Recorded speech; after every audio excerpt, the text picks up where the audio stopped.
I've been at sea since I was a boy. I've been in sail. I've even been shipwrecked before. I know what the sea can do. But this is different. Because we hit an iceberg? No. Because we were so sure. Because even though it's happened, it's still unbelievable. I don't think I'll ever feel sure again. About anything.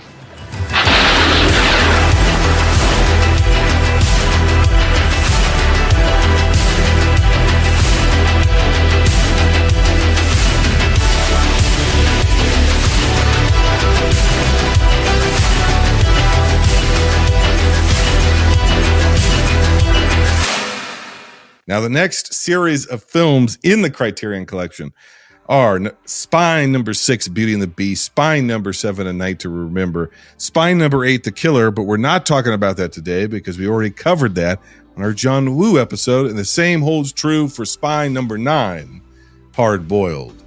But we are talking about Spine number 10, Walkabout, and Spine number 11, The Seventh Seal.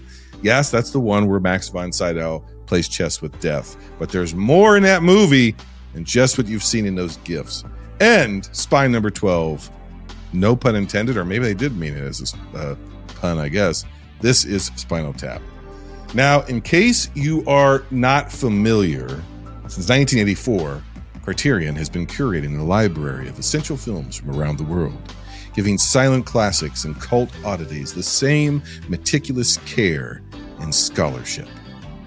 Early on, they proved their range, pulling together a lineup that spanned high art, high action, and high comedy. Cocteau's Beauty and the Beast set the tone for cinema as visual poetry, while A Night to Remember delivered a harrowing, documentary-style retelling of the Titanic's final fatal hours. Then, John Woo, again, who we're not covering, stormed in with The Killer and Hard Boiled, turning action into kinetic poetry. Balletic gunfights, operatic emotion, and a whole new cinematic language. Walkabout blurred the line between survival thriller and dreamlike allegory, and Bergman's The Seventh Seal wrestled with timeless questions of faith and mortality. But Criterion wasn't just about heavy themes, because This Is Spinal Tap sat right next to these, proving cultural impact isn't just about weighty ideas. It can be a medieval knights playing chess with death or a mockumentary that cranked rock and roll absurdity all the way to 11. Criterion wasn't just releasing movies, they were making the case for why these films mattered. And nearly 40 years later, they're still setting the bar, not just for cinephiles, but for collectors. The people who want more than just a film. They want the physical artifact. They want pristine restorations, deep context, and cinema presented as the art form it is. One of those people, maybe not a collector, but definitely a cinephile, is one of my good friends, one of the best film critics in America today, one of the only semi-sane Disney adults I've ever met.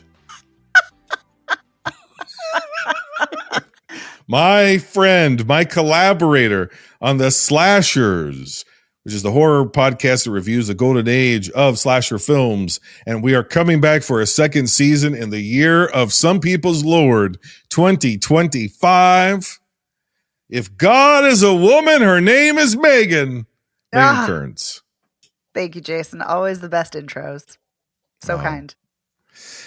We've been talking for several hours about all the movies I'm trying to write and make, and Yes. I've been just hitting you with pitch after pitch after pitch after pitch. But at the end of that conversation, where I got away from my own self-aggrandizement, I went into this place of loathing, so that as I want to do, you know, as narcissists are want to do. There's self-aggrandizement, and then there's the shame. There's the internal shame. Always the shame. Always the shame. And I was like, oh, the loathing, the loathing. And what I was loathing and lamenting, and you were kind of beginning to lament with me, is that movies are dead in America. The medium is dead. The industry is dead. All the most talented people are dead or are being slowly killed by venture capitalists and crowdfund tech bros. Yeah, But aren't we all? I mean, well, that is correct. Yeah, I don't think movies are dead though. But I do think they're being suffocated. I do think that they're being stymied, unfortunately. Yeah, we are living in I believe, in neo dark ages. I'm not the first person to think that. No, People have been you're arguing not. that for a very long Mhm. time. But I used to really enjoy pop culture, a lot of things in pop culture. If you go back to the earliest episodes of this podcast, through all of its previous iterations, wormholes and parallel dimensions, convenient and otherwise, I was a big defender of there are no levels to filmmaking. It's all great. It's all, but B movies are just as legitimate. Genre films are just as legitimate as. I'm not saying I disagree with it anymore, but I'm saying that I almost feel I this is my own personal experience that I'm projecting onto the world as a narcissist. I felt early on that there was not many voices that I was hearing in the podcast space. There were in the blog space, in the film critic space, but not as much in the podcast space many moons ago, who were saying, hey, these schlocky movies, they're just as worthy of deep analysis as Ingmar Bergman films. Mhm. And now I've come around because of the shift in the culture and my own experience now, having reviewed hundreds of movies just on this show alone, let alone over at patreon.com/binge movies, or at great shows like Spoiler Piece Theater or Real Spoilers, or anything else that has spoiler in the name. Now that I've done that for almost a decade, now I'm coming back around and going, I think people need to be watching Ingmar Bergman films more. Yes. Yeah. I mean, I think people need to be watching more films, a variety of films in general, and not just in the past 5 years, 10 years, 20 years, but films that are 70 years old. It seemed like movie conversation when I was growing up and when you were a child, because I'm older than you, when I was coming up, a lot of it seemed to be dominated by, you had guys on Good Morning America with crazy mustaches talking about, whatever. Benny and June, 4 stars or whatever. But it seemed like the Eberts, the Maslins, the Moultons, the Siskells, all these people, they at least had some kind of a background in, and it's also, look, it's a product of the time. These were boomers, or some of them even older than boomers, who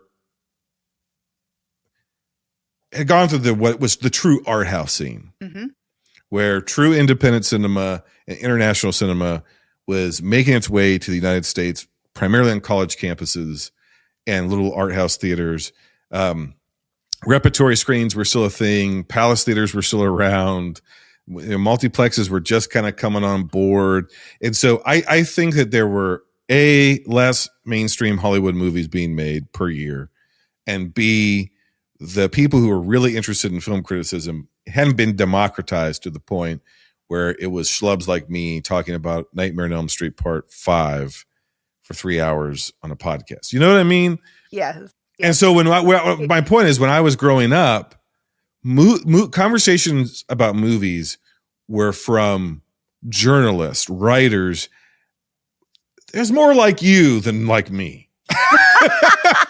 Educated people who had a point of view, a cultural lens, who were critiquing the art of cinema, and they were giving, whatever the fuck, Cyborg Cop 3 negative stars. You know what I mean? I mean, I do know what you mean. I will say that I like the democratization of film critics only because we're seeing a wider breadth of films reviewed, seeing less genre snobbery amongst the ranks, and also, most importantly, it's not just dominated by white men. Because yes, while there were Pauline Kaels and Janet Maslins, mostly it was white men. I mean, it still is dominated by white men. Mostly it was Vincent Canby's. Yes. So, it was snooty white Northeasterners. Yeah, us Northeasterners, damn it. But has the pendulum swung too far the other way? Do we need 5-hour podcast about Peacemaker? I mean, why not? Absolutely. I love long form journalism. I love long form film criticism. What about long form yapping? Because that's what I do here. I love that. I mean, clearly, I wouldn't keep talking to you and keep coming back to binge movies if I didn't love it. But yeah, no, I think we need more deep dives on films that maybe haven't received the amount of love. I think of Scout Tafoya's series, The Unlovables, where he looks into films that have been, lambasted by critics and audiences. And I think there's a place for that. But I also think there's a big point to what you're saying, where there are a lot of people who are younger than us who do not feel the need to really deep dive into film history. Yeah. And that is such a detriment for a multitude of reasons. But if you're just looking at the art form of filmmaking and of film criticism and looking at it in film history, you need to go back. You need to look at films from other genres, other decades, other countries, and you need to see the scope of them. That's vital. I do a lot of hand wringing about platonic ideals that don't exist. Like, wouldn't it be better? Because to me, and this is true of culture and human beings, and when you study history, is that the pendulum always kind of swings around pretty wildly. Yes. Right. And so it never, for whatever reason, it never feels as if it's ever going to swing back. Never. Very true. Because if you study film, look at film criticism, and you read essays that were being written in the 1950s, they were like, no one makes serious films anymore. No one in America is making serious films. American cinema is dead. It's nothing but gimmickry and stuff for kids. And this is a dead art form. Mm-hmm. And where they're lamenting the days of the golden age of Hollywood, and then, so there's just, constantly. And so I don't want to despair completely, because there will be some sort of shift in the pendulum probably at some point. But I'm just saying that as more podcasts that are called something similar to binge movies, a very lowbrow idiot on a microphone rambling for hours and hours about I Come in Peace, and other Dolph Lundgren films. It's almost like reverse. There's a sameness to that, as there once was a sameness of people trying to convince you to watch Ingmar Bergman films. Right. Where it was the culture always wants to be monolithic, and because as many, and this better than anybody, people want to glom on to whatever is going to get them attention and money. Yes, absolutely. So in a sense, the democratization of film criticism is good, but the capitalizing on that democratization is bad. And I know I'm preaching the choir now that capitalism is bad. Oh my God. Yes, absolutely. Because now anybody could talk about it, but but all we ever fucking talk about are the same 5 fucking properties on social media. Mm-hmm. And then have the same tired debates every fucking year about the awards shit that 99% of people in the country don't care about. Yeah. I mean, I don't know. I am just tired. I'm tired of the fucking discourse. I mean, that makes sense. And the more you watch films, the more you read, the more you listen, the more you probably will become tired of the discourse, because there is such a monotony. Well, I picked a show and I called it binge movies, so now I got to binge all this shit. I know, right? And it's ruined movies. No, it hasn't. It's I don't know. We'll get into it, because this is going to be probably a through line through all of my praises and some of my complaints about some of the movies on our list. Mm-hmm. I don't know. You don't have to agree with me just to be nice. It's all right. No, I agree with a lot of what you're saying, but I don't agree in entirety. I will say that what's great about journalists and film critics, the ones who are really great, which so many of them are, is that they know cinema history and they're incorporating cinema history and they're incorporating film theory into their reviews and their essays. And I think that is something that is missing from not the bulk of podcasters, but some podcasters and some content creators, because there is a schism is seen between content creators and film critics. And there are some who are kind of bridging that gap, who are doing really great theory analysis and film criticism in their content, like on TikTok, on Instagram. And so I think that that's important to do, though, to incorporate theory and, social commentary and cinema history into that. So I do see some glimmers of hope. And so hopefully there'll be more of that. But the other problem is that with the shuttering of so many magazines, newspapers, websites, not paying writers. Right. And, that's a problem across the board, not just in arts criticism, but of course, just journalists in general. But that's also a big problem too. So yes. And that was going to be my follow-up question as a devil's advocate. It's going to be, okay, I know those people are out there because you talk about their work and you post about it. But is anybody listening to those people? Yeah, that's the great question, right? I mean, there are some that I know have really big followings and they deserve it, and that's great. But then there are other people who I hear talking about films who are content creators with large followings, and they're not talking about the writers. I don't want to say that they should be talking about, but they're missing a big portion. And I do wonder, is it because I'm tapped into a certain section of the film population and where I'm reading these and hearing these opinions and hearing these conversations where the majority of people are not. And I find that sad, but. And that goes into the larger conversation of the era in which we're living in, which is the post-information era, where we're no longer in the information age. People don't actually want intellectual discourse about anything. And if anything, they are antagonistic against it. Yes. And we're seeing that with people distrusting doctors, distrusting science, turning to, wellness, scammers and all vibes. Of that. Yep. We're just turning to vibes on it. Well, nobody can really know anything. So let's just go with what makes me feel good. Right.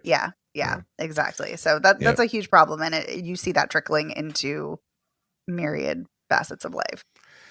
Yeah. Well, just like me, I always like to have a bleak ending, just like all my scripts that I'm going to be sending you to read. There's always bleak. I love it. I love a bleak ending. I can't wait. Yeah.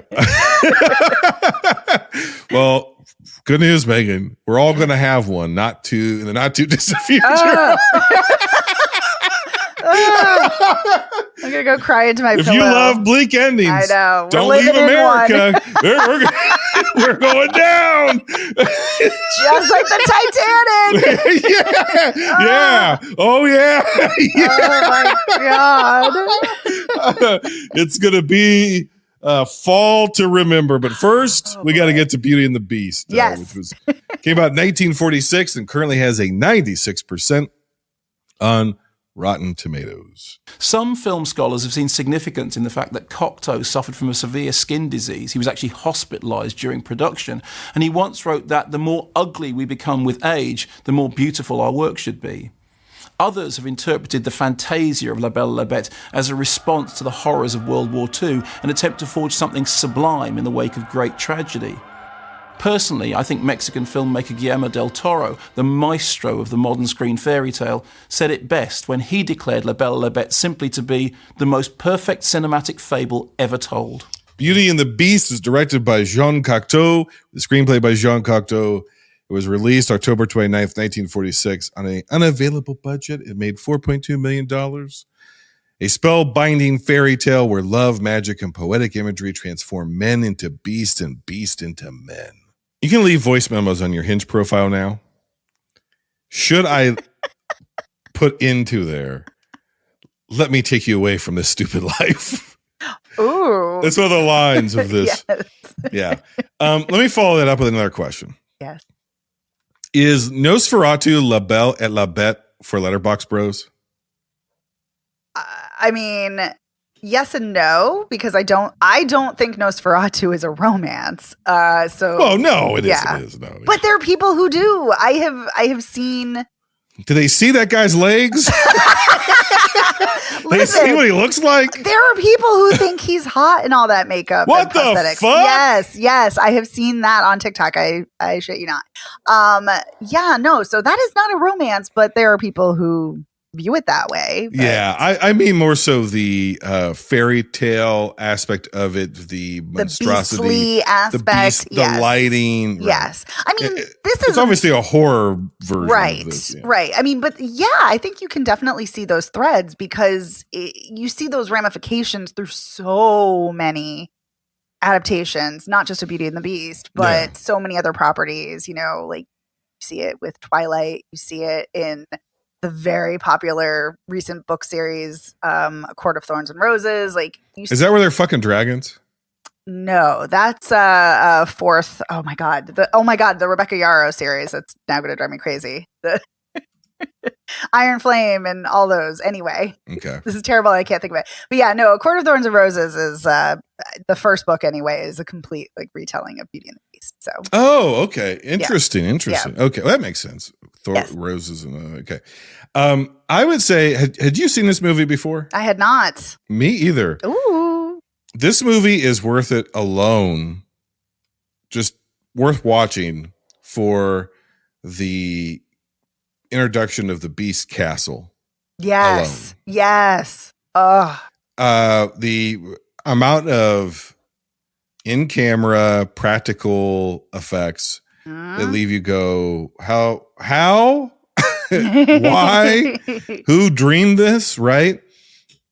First of all, the movie took me aback because when it opens, it breaks the fourth wall, right? And it's basically like them almost, it's like, hey, we're making a movie here.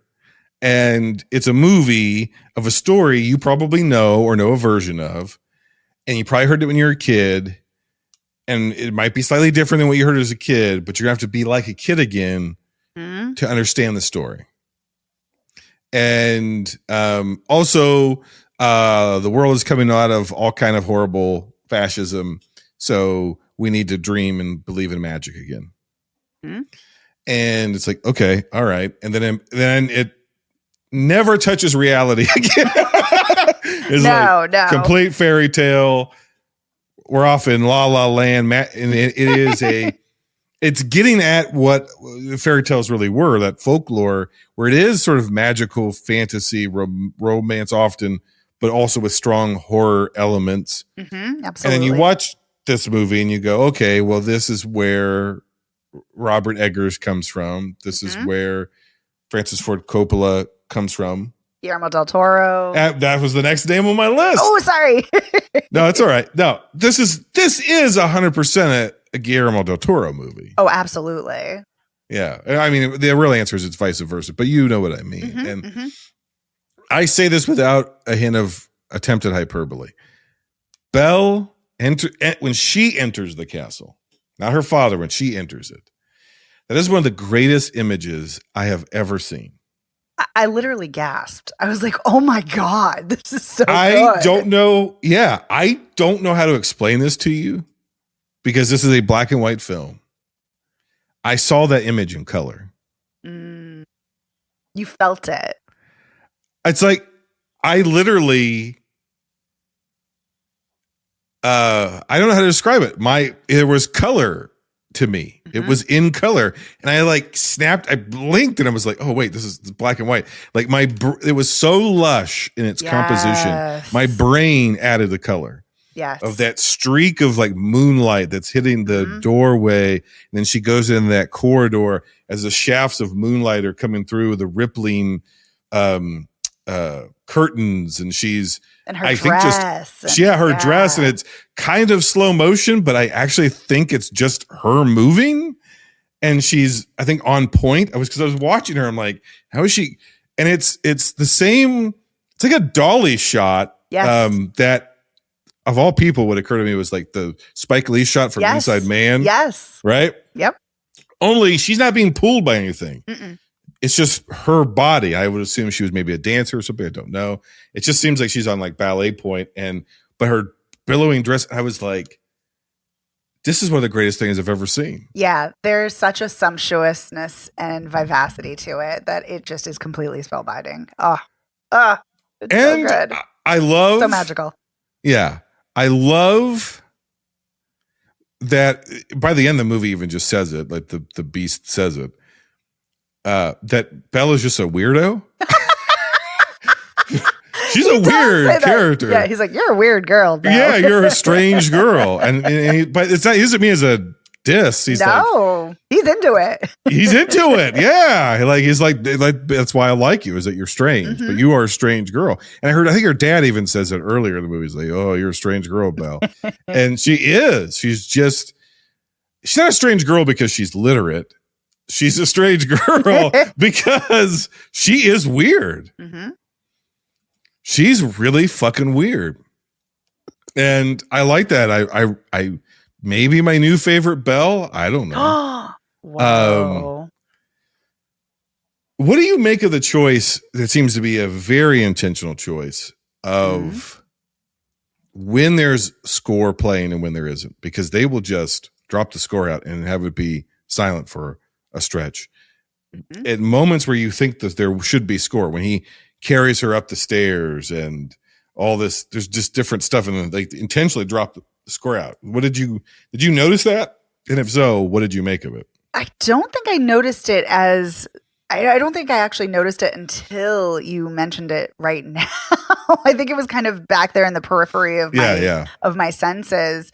I think there is a subversion going on where this is very clearly in certain ways, a traditional fairy tale retelling, but in other ways, it is very much a subversion of them. Like they're in the way it's leaning into horror, in the way there's a sensuality to it, in the way that it's like telling us in the beginning, like, oh, this is for kids. You have to suspend disbelief. But this is not really a kid's movie. No. So I think it's doing that in the score to subvert your expectations of where you think there should be like a crescendo of music and where the score should be and kind of those typical manipulative moments. Yeah, it is. I was also surprised at how funny it is. It does have humor, which is great. Yeah, it does have humor. Like when the debt collectors are ripping all the stuff out of the house and they're playing chess, and they just come and take the chessboard away from them, and there's just these little gags. And I will say that I forget their names, but this is the stupidest thing I could say, as I was just prattling on about how pop culture commentary, but it's very hard as a child, 80s kid who grew up in the 90s, to not think of the Disney Beauty and the Beast. I mean, yes, of course. The Disney Beauty and the Beast is wonderful. Also, it's pulling so much from this with the living furniture and like, the hands holding the candelabras here and brushing her hair and everything and pulling the covers down. So, yeah. Well, if you look at the character design of Gaston's little buddy, LeFou? That's her brother. Yeah. Like the hair is, they just like, they kind of pudged him up, but that's her brother. Mm-hmm. And that guy basically is a less cartoony version of Gaston, right? If like, he's shirtless, he's chopping wood, he's all sweaty, he's like, you should be with me. Yes. Let me take you away from this stupid world, And the difference, of course, is like she kind of likes that. She's kind of into him, but doesn't. It's, again, she's strange, right? Because he's like, will you marry me? And she's like, no. And he's like, oh, you really mean it? And she's, no, yes, I'll marry you. And then, I don't know. Is it weird that I now look like a different man that you loved and not the Beast anymore? No. Yes, it's weird. It is weird. Yes, right. Which I didn't see that coming.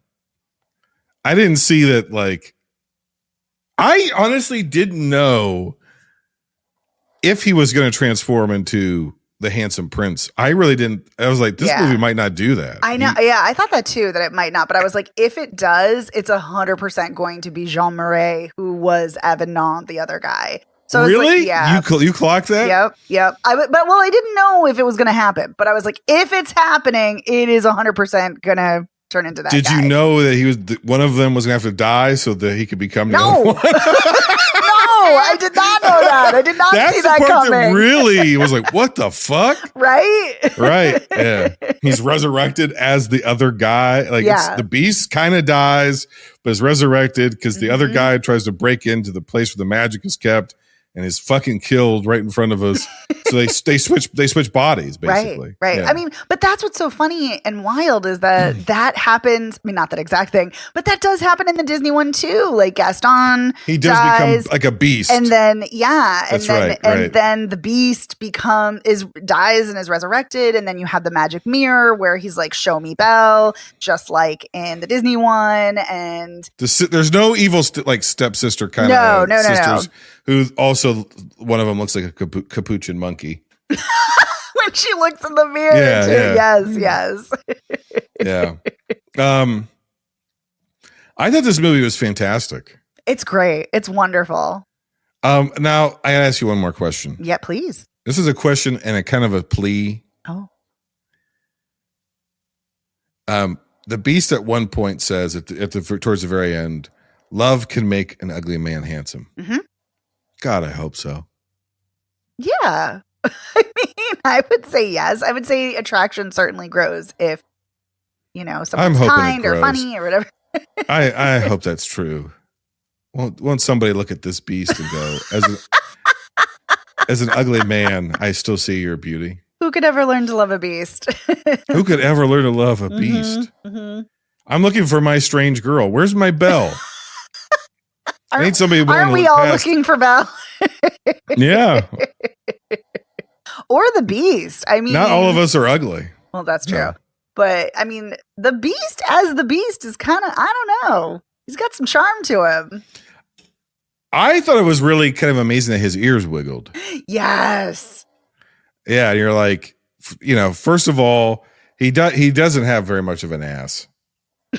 His pants are sort of saggy in the back. But other than that, he's a good looking guy. Yes. But the beast costume. Oh, the makeup and the costume was just pretty incredible. Exquisite. Yeah. He does say Belle a lot though. Belle. Yeah. Belle. Yeah. It's like very hypnotic. Well, yeah, it's very hypnotic. Mm-hmm. And another way that they sort of subvert it is that he's kind of,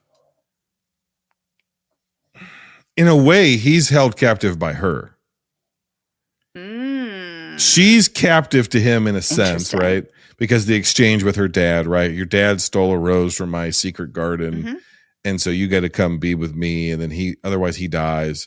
And to what degree does the beast have control over that magic versus he's a prisoner of that same magic? Mm-hmm. The movie actually kind of plays around with it, right? And like he basically says that at some point. It's like some of it I can control, or she might say that about him. Some of it he controls, some of it he's controlled by, right? Like, and then the longer she stays in his world, the more magical she becomes, to where she almost becomes like a fairy. Her tears become diamonds. Mm-hmm. Oh, that's such a great scene. It is, yes. And like her diamond tears heal her father. It's like it gets real kind of out there. But after a certain point, he really is. She's a prisoner of his castle and of his magic. He is a prisoner of her beauty and his love for her. Mm-hmm. At some point. And they're imprisoned with each other, to each other in a sense. And and don't seem to be bothered by it, right? It's like that's the end. It's like we're gonna fly away. And a shot that is taken Rob Reiner used at the end of Princess Bride. It's just the reverse. Yes. Yeah. Exactly. Because there's a point where her flowing gown and whatever is just in. It's when you just get a shot of her. That's Buttercup coming out of the window, and so it's this is one of those movies where you go, oh, this is where this comes from, and this comes from, and that comes from so many different movies. Yes, it is inspired Countless films. Countless. Yeah. Like to where you're like, oh, this has been iterated on in all kind of different genres across time up until last year. And because The Fire, when her dad first goes in, and they have the moving objects, and there's no Angela Lansbury, but similar things. Sadly. That the table by the fireplace and the feast is waiting for him. That's Nosferatu. That almost looks the same. You're like, oh yeah, okay, yeah. I mean, and it's not a surprise. I mean, Robert Eggers is, meticulous in his. Oh, I've seen his Criterion Closet video where he's just like, he might even name check this movie. I think maybe, but he's just pulling all this French cinema off, and he's like this and this and this, and it's all stuff from like the 20s, 30s, and 40s. Right. So, I think this is great. There's not much plot to talk about or necessarily performance from my perspective because everybody's great in it. I don't know. Apparently, the only thing I've seen, because I don't do very much research, I just try to just go with my gut. But the one note I've seen from people is that if you do speak French, it's even more lush. Because apparently the English translation for this is pretty blunt.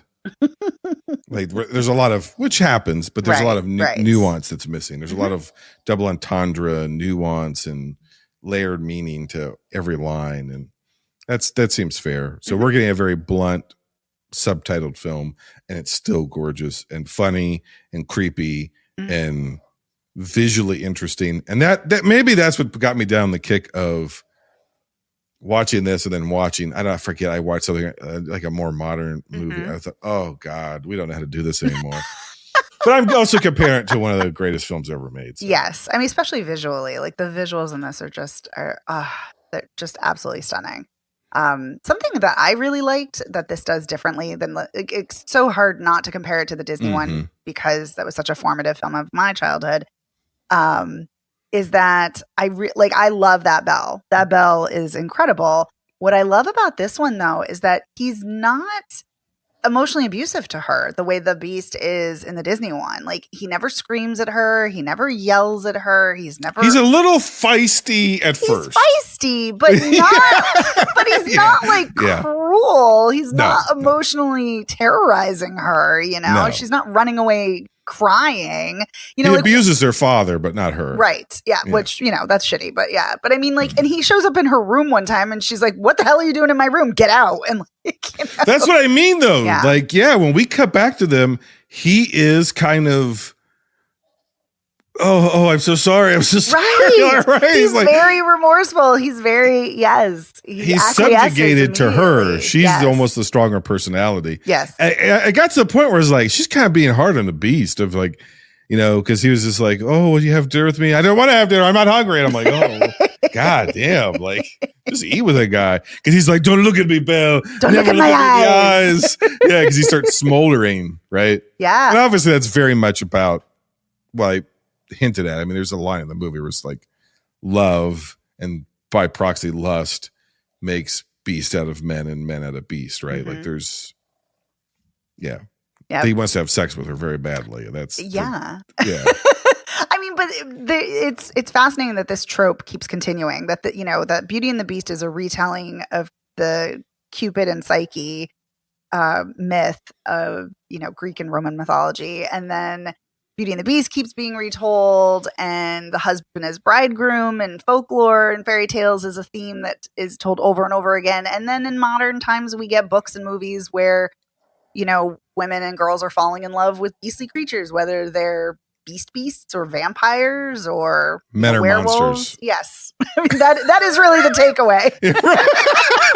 Men are monsters. Men are monsters, but some of them they're still monsters. They're never not monsters.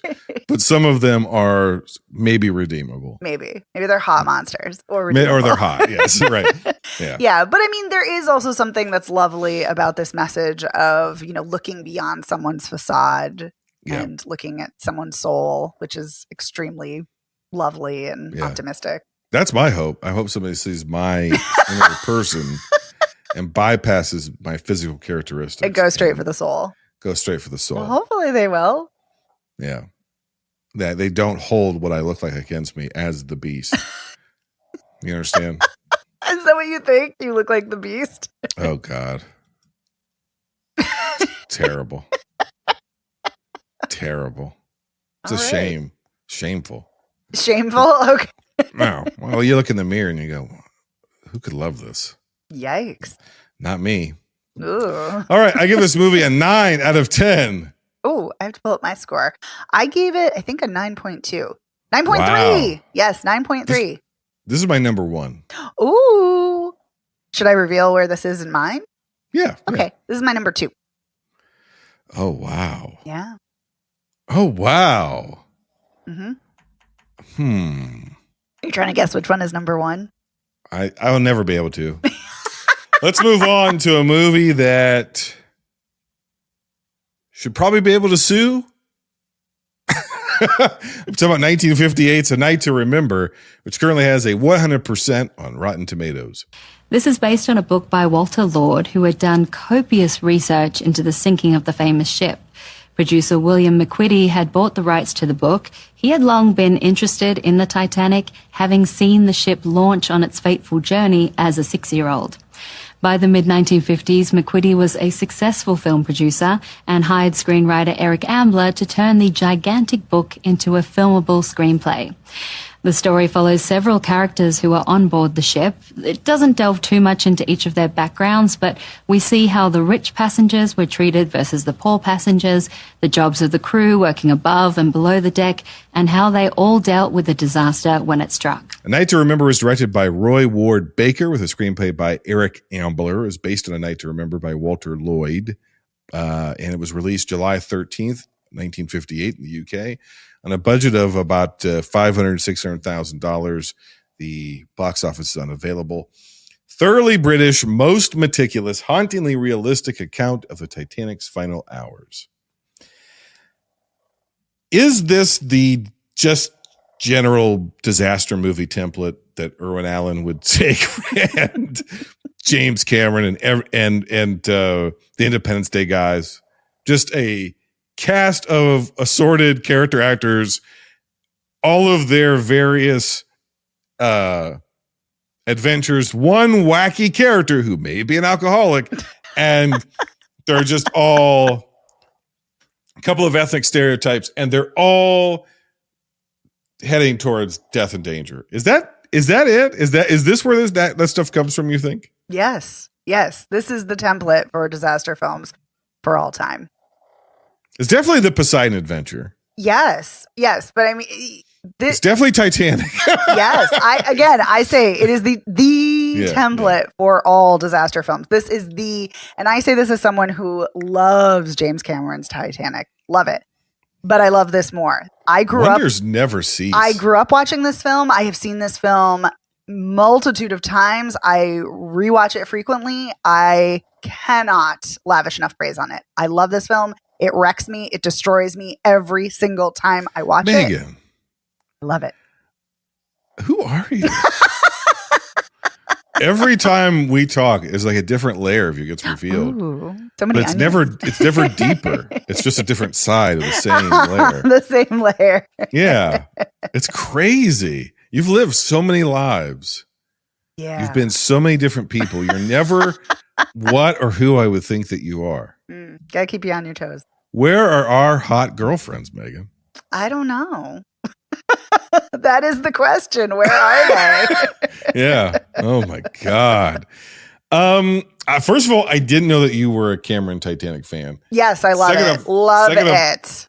Okay, so you saw this one first? I did. I saw this one. I've also seen the Titanic film with Barbara Stanwyck as well. Okay. I have also gone to New York City to see the Titanic exhibition.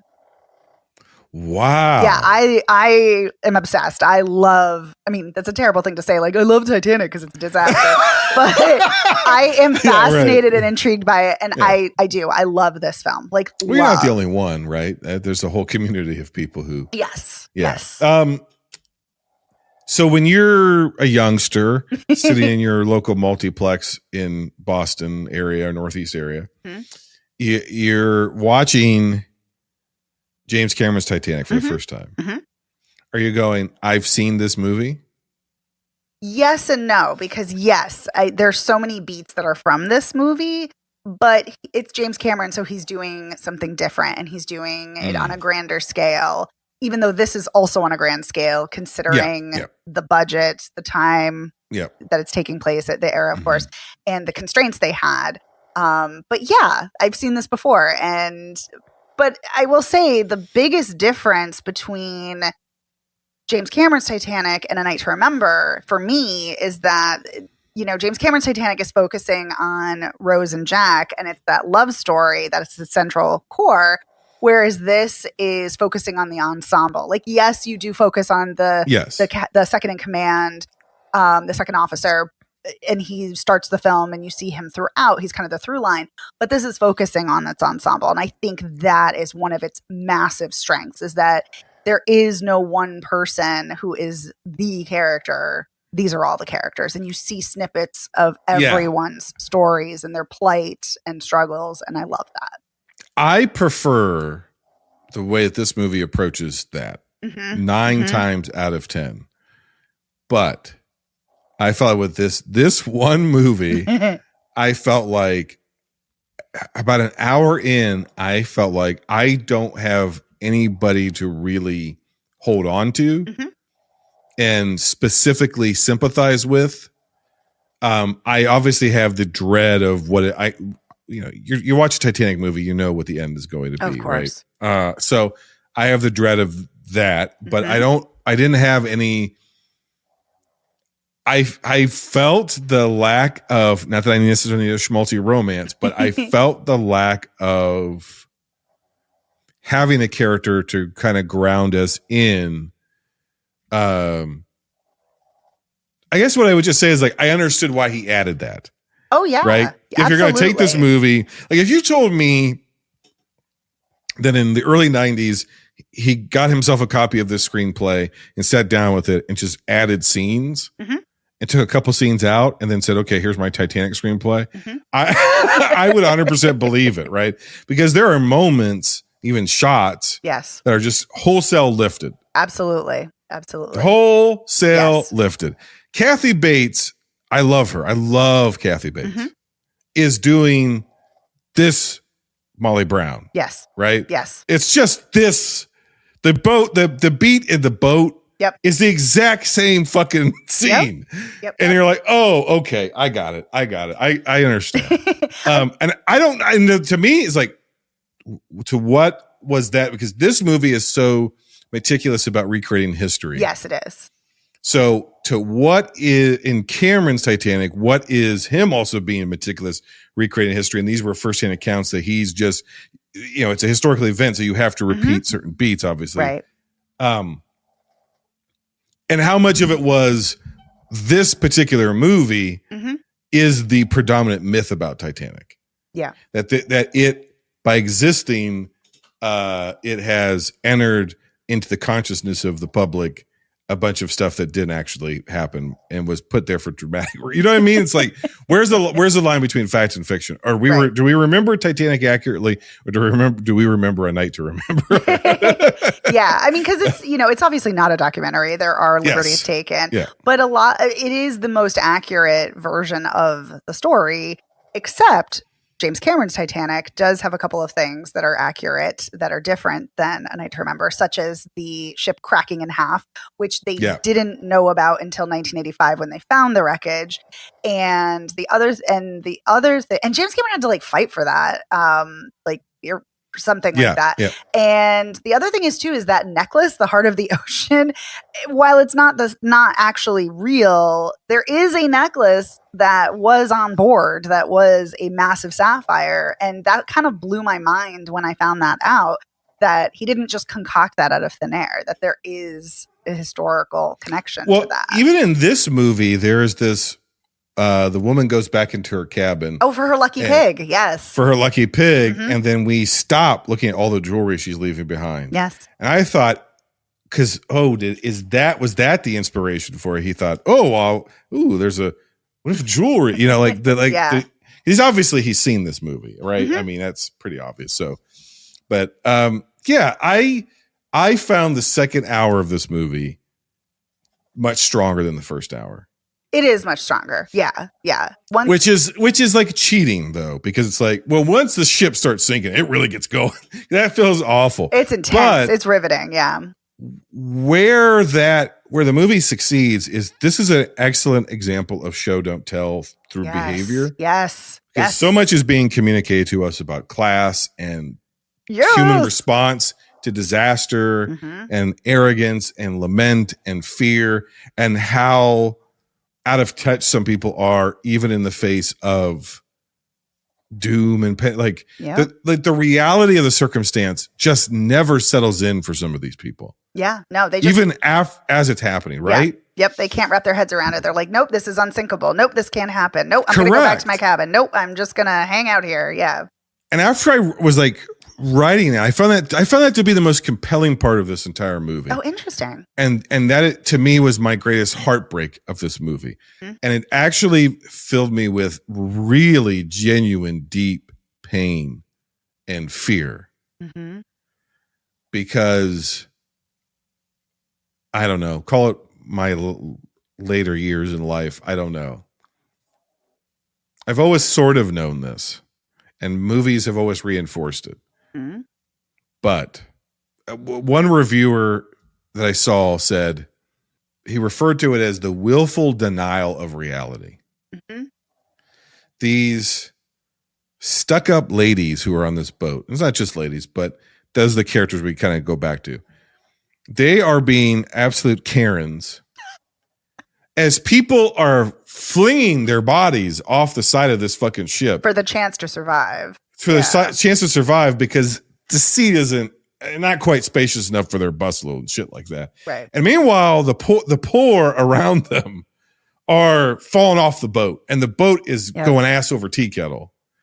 And you're like, I used to see things like that and would say, that is, it's true to human character, but that's a hyperbolic thing to show us what people are really like.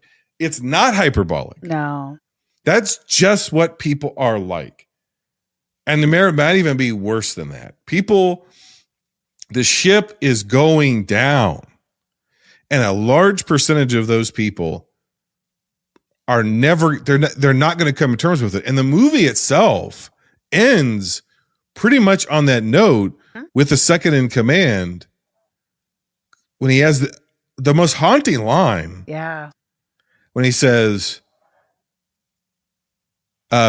he's like, basically, I can't believe it. And it's like, why? Because the ship was unsinkable. The guy he's talking to when they're on the life preservers, the boat, he's like, no, because we were so sure. Yep. And this is what he says, because even though it's happened, it's still unbelievable.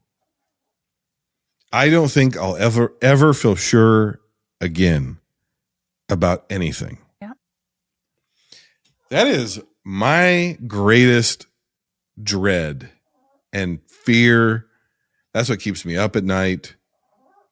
That's what puts a weird edge on so many of the recent podcasts that I've been doing and conversations I've been having. That's what's bleeding into the scripts that I'm writing that I was talking to you about. Mm-hmm. Is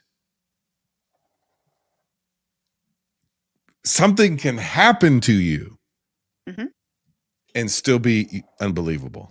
You will never believe what has already happened. And we anticipate a moment in which people are going to wake up to the seriousness of the hour. The ship is going down. There are people in this movie, and it's true in Cameron's Titanic as well, who are begging, right? The ship is going down. Get to the boats. Get a life jacket on. Yeah. Save yourself. Get up there. Get in that boat. Yeah. Get off the fucking poker table, right? And they can't. They're unwilling to accept it because to accept that this luxury liner could sink is too painful for them. Because what's the right way to articulate this?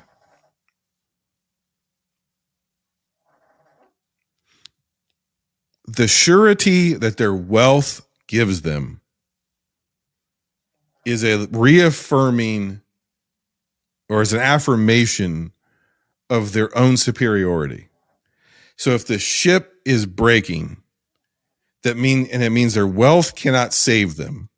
Yep.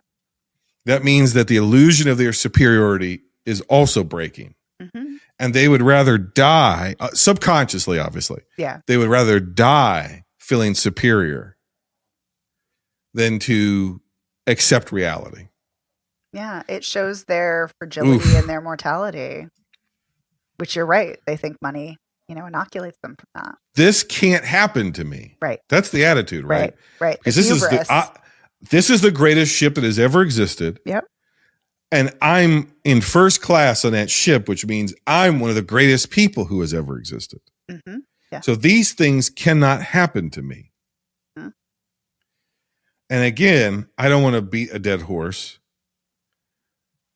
but that is the populace of America, right? Those things don't happen here. We're America, right. The We're land of the free. We're better than that. So it can't happen here. Mm-hmm. And the ship is already going down. The iceberg's been hit. It's happening to you now. Yep. And if we don't get to a fucking lifeboat, we're all going to die. Right? And you're now pissed off because the seat's not comfortable on the fucking lifeboat. And if we're lucky enough, some of us are going to end up in the icy, frigid waters at sea.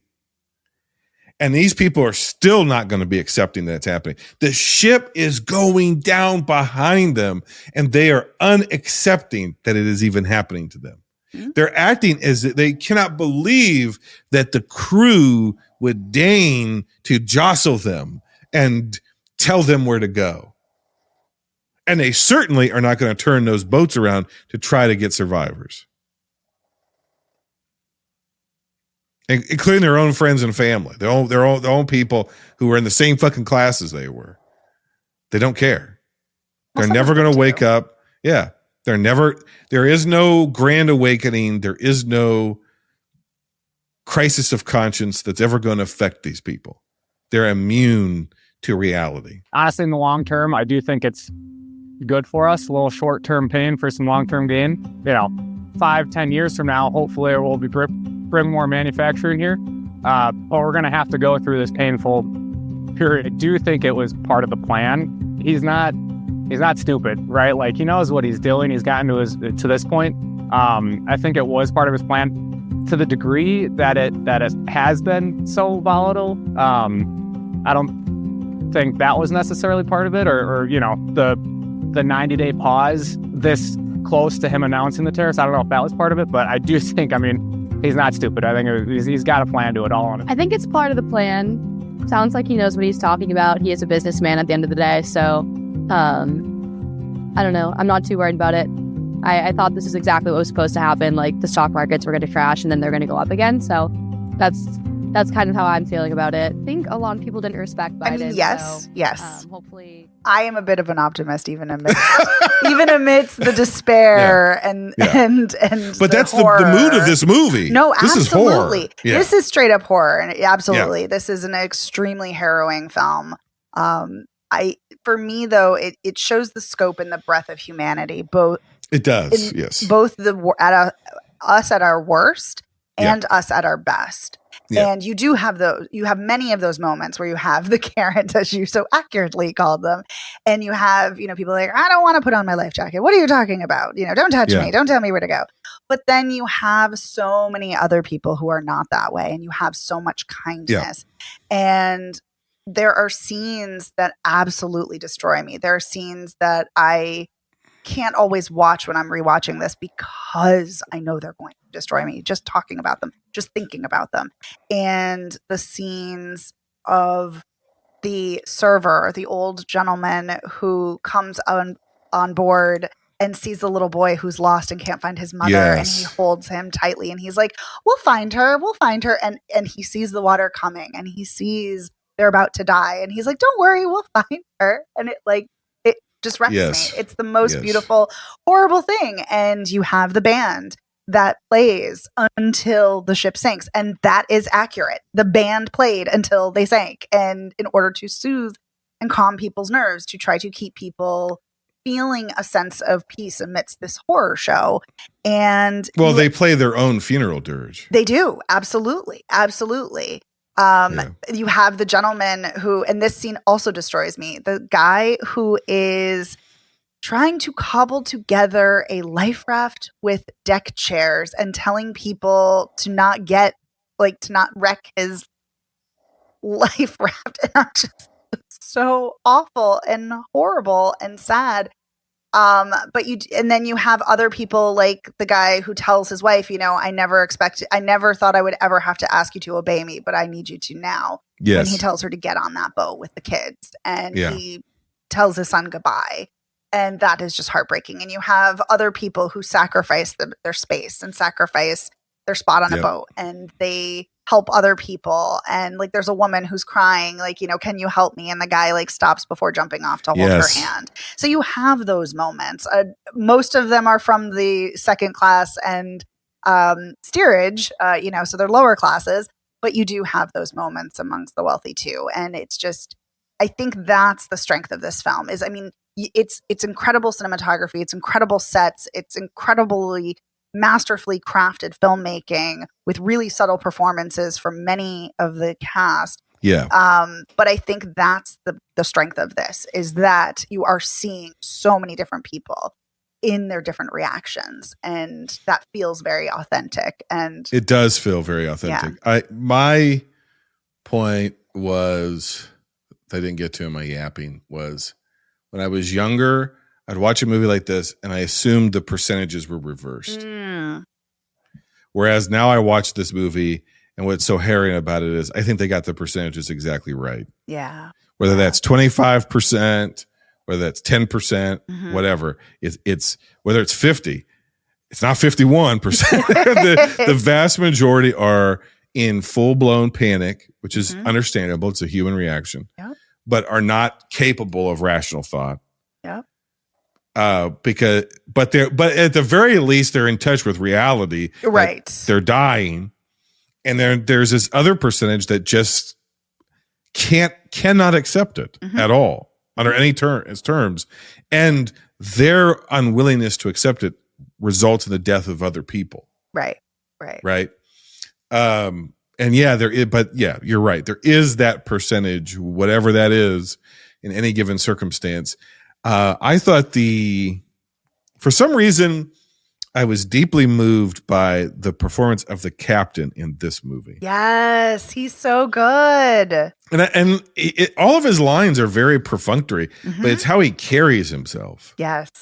It's what we were getting at. I was trying to get at when we're talking before we turned the mics about. I felt it was almost as if the art of performance is slipping, where people act but they don't perform, right? Because they want to be so naturalistic but when you do that, you're not conveying your character oftentimes, because in real life, if we're just passively talking, I'm not like conveying the full depth and breadth of everything that's on my mind just through my eyebrows, right? These people in this movie, many of them obviously probably came from stage work. They fucking know how to perform. Everybody in this movie knows how to perform. Yes, they're emoting. They're emoting so that, because there's not a ton of dialogue for the last 30 minutes, because there's a lot of shrieking and screaming. But you still know exactly what is on the mind of every single character in every single moment. And it's not just, fear. Oh, of course, but there's a range and a depth and a breadth to, and you're like, oh, these are performers. This is what we used to be, a proper country. And yes, the UK, they might still be, but we used to have art, Right. And I think this is, I actually find the deaths in this movie, I find this to be a more harrowing film than Cameron's version. And I agree. He's not treading lightly on the deaths and no, or playing it for entertainment value. He wants you to feel the horror too. And it is horrific, but there's something about I I don't know how or why. I think it must be. Yes, this is a special effects extravaganza for the era. Yes. 100%. This is a big spectacle movie. Mm-hmm. But the camera always kind of, even though we're seeing the ship sink and all that, and yes, it's going, and they're practically sliding down this ship, and it's incredible, and there's hundreds of extras, and I mean, it's nuts. It's the scope of this thing is insane, but I think it's because they lock into those individual characters. Sometimes maybe you've only seen this is the only time you've ever seen them in the movie, you know, is and they have these little character beats and it's in their face. These actors are selling the pain of freezing to death and being terrified nearly to death and drowning. And the guy who's trying to get on the overturned boat. And then you just watch his body go slack as he goes into that is more heart wrenching than Jack dying. Oh yeah. And that's I'm not slagging on Titanic. I like it, but I'm just saying that's a faceless, nameless guy, right? It's just some guy. Right. You're like, gee, you feel the weight. But you're feeling the weight. Yes. I was just going to say that. Yeah. You're feeling the weight of every death, even though you don't know somebody's name or you don't know their backstory. You know, you feel it. It's so visceral. I did wish there was an Italian guy who was going, I go to America. And then the entire steam portion of the ship just crushes him in the water. Honestly, though, that guy is a ripoff of the one Irish guy in this movie. Mm-hmm. The dark-haired Irish guy. Yeah. Who's great in this. Who is great. But that, like, just Leonardo's friend, Giuseppe, or whatever his name is, that's that character. Mm-hmm. The dance scene, I mean. That's Jack. That's Jack and Rose. Jack. Yes. Yeah. Or actually the little girl. I think he dances with the little girl before Rose. But anyway. Yes. Yeah, it's an amalgam of the two. Yeah. They just did the Romeo and Juliet, right? Yeah. Wrong side of the tracks kind of a thing. And she's from first class, he's from steerage. And as opposed to these are Irish immigrants who came from the same village who are already in love, kind of a thing. Yeah. This is very good. Yay! I'm glad you liked it. It's only my number 3. Oh. But it could probably be interchanged with my number 2. Yeah, I was so excited when you asked me to do these movies because I was elated to finally talk about this movie on a show because I've never gotten to really talk about it, and I just love it so much. And I monopolized the time. You go for it. Go for it.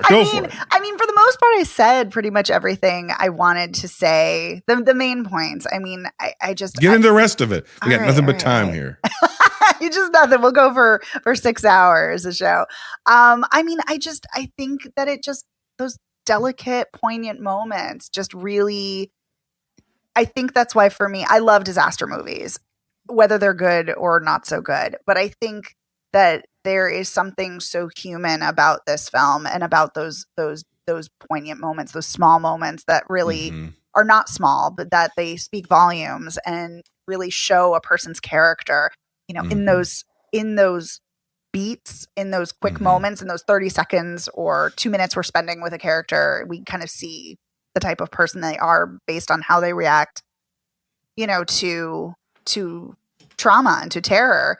And I love this so much. This is absolutely the template for, and should be for every other disaster movie that has come since, because it's so good. And every time I watch it, I'm like, sometimes I think, you know, because there is nostalgia that kind of follows you and you're like, is this really, I question it. I'm like, is this really as good? Or did I just see this at the right time when I was a kid? And I'm like, I watch this again and I'm like, no, damn it, this is amazing. This film is great. I love it. It emotionally destroys me. And that to me is, and not in a manipulative way. And no, that's the thing. Is the mark of a great film. It doesn't feel manipulative at all. Right. Yeah. And I find this restrained when it needs to be. I find this brimming with spectacle when it needs to be. It's not sentimental. No, it's not. Yeah. It's not. But yeah, this is a film that's just has stuck with me my entire life. And part of it is the Titanic history and kind of just the horror of it all. The fact that only 700 people survived and 1,500 died. And there were so many people that when they jumped off the boat, they died because they got sucked into the vortex of the sinking ship, or they died because of the freezing water, so as they were trying to swim to a boat. So there's so many like horrific moments. So that is awful, but this movie is just so well crafted. It's an incredible film. I feel like I'm just repeating myself. It's just amazing. And I love it. And I absolutely adore it.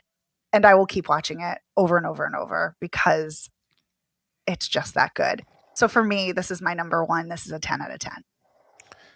As an aspiring writer, can I offer one note to maybe make this a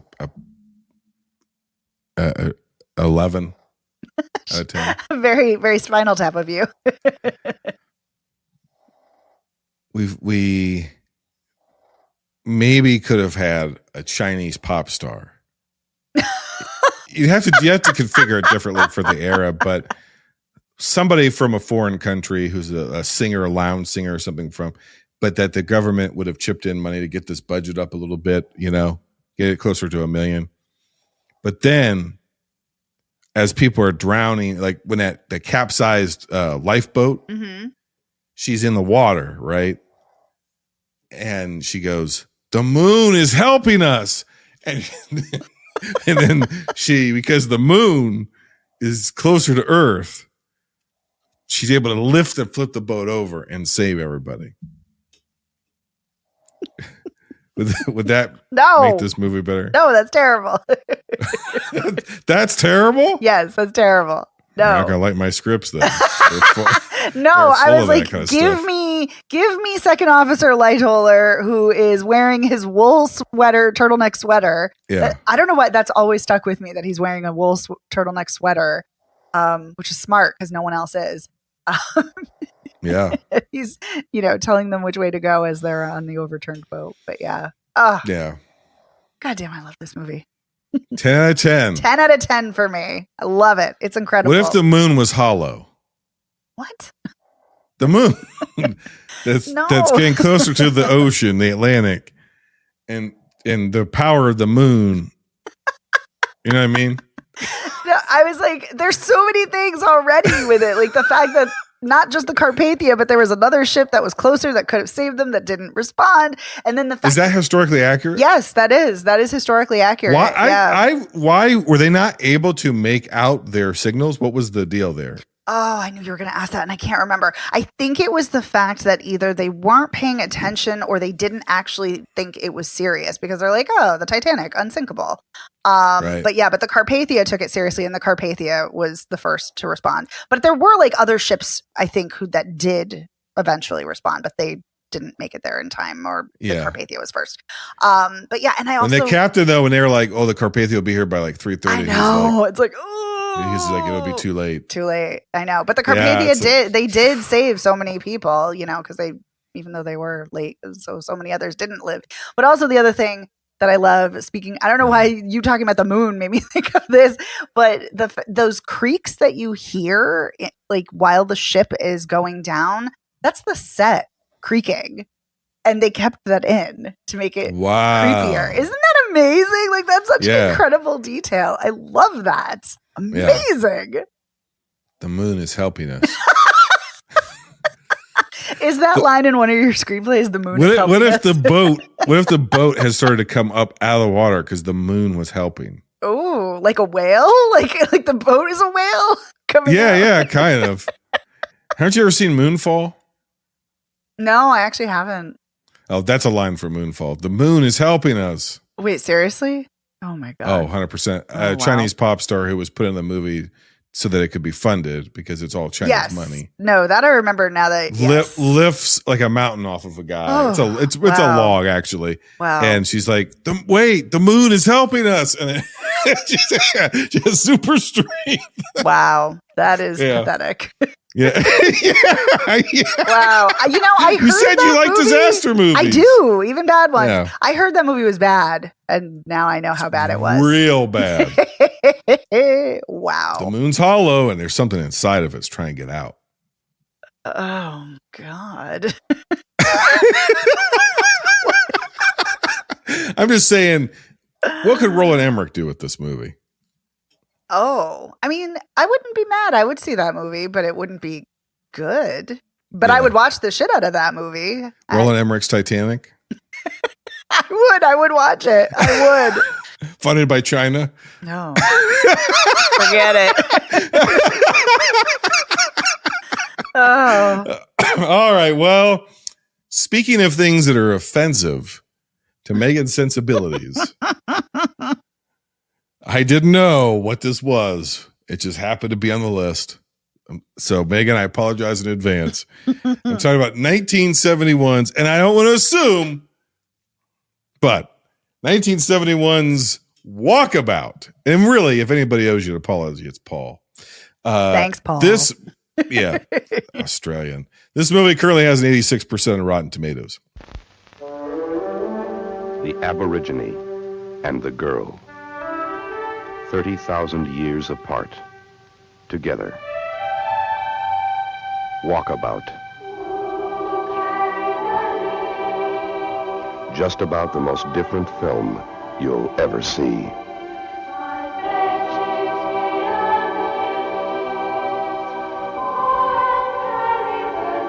Walkabout was directed by Nicholas. How do we say this guy's name? Rogue. Is it Rogue? Is it Roge? I think it's Rogue. Is it okay? But it could be Screenplay Rogue. by Edward Bond, based on Walkabout by James Vance Marshall. It's the triumphant return of Jenny Agutter, last seen in Avengers. And I totally didn't know that that's who this was. I know who she is, but I know that I didn't know she was in this movie. And I didn't know that. Yeah, I had no idea that when I turned this on and it was as trippy as it is and dark, especially at the beginning and kind of twisted, that it would be the mom from Child's Play 2. No clue. This film was released May 16th, 1971, and on a budget of $1 million of Australian rupees. I don't know what their currency is. It didn't actually do well at the box office. It was not well received at the time. Two stranded children and an Aboriginal boy navigate survival culture and the unknown in Australia's mesmerizing outback. I don't want to put words in your mouth. I don't want to assume what your reaction is because I've been proven wrong every single time I've ever tried to do that on any subject whatsoever. But can just for the sake of fun, can I guess what your general, broad, 30,000 foot impression of this movie is? Yeah, go for it. I think that you like what the movie is trying to say, or you at least understand it and probably agree with it and hate what they did to get there. At least some of it. And by that, I mean the animal deaths on screen. Yeah. Yeah. I mean, I hate and maybe that. and the underage nudity. Yeah, that actually weirdly didn't bother me so much. There's the curveball. Yeah. Yeah. I mean, yeah, like it's weird. I had more of a problem with the lasciviousness of the camera towards the woman who's doing research with the men in the desert and how it's like lingering. That's a very, I understand but that's intentional. The connection. Yeah. Yes, yeah. But whereas, and I don't know that we needed Jenny Agutter swimming naked to be as long as we did.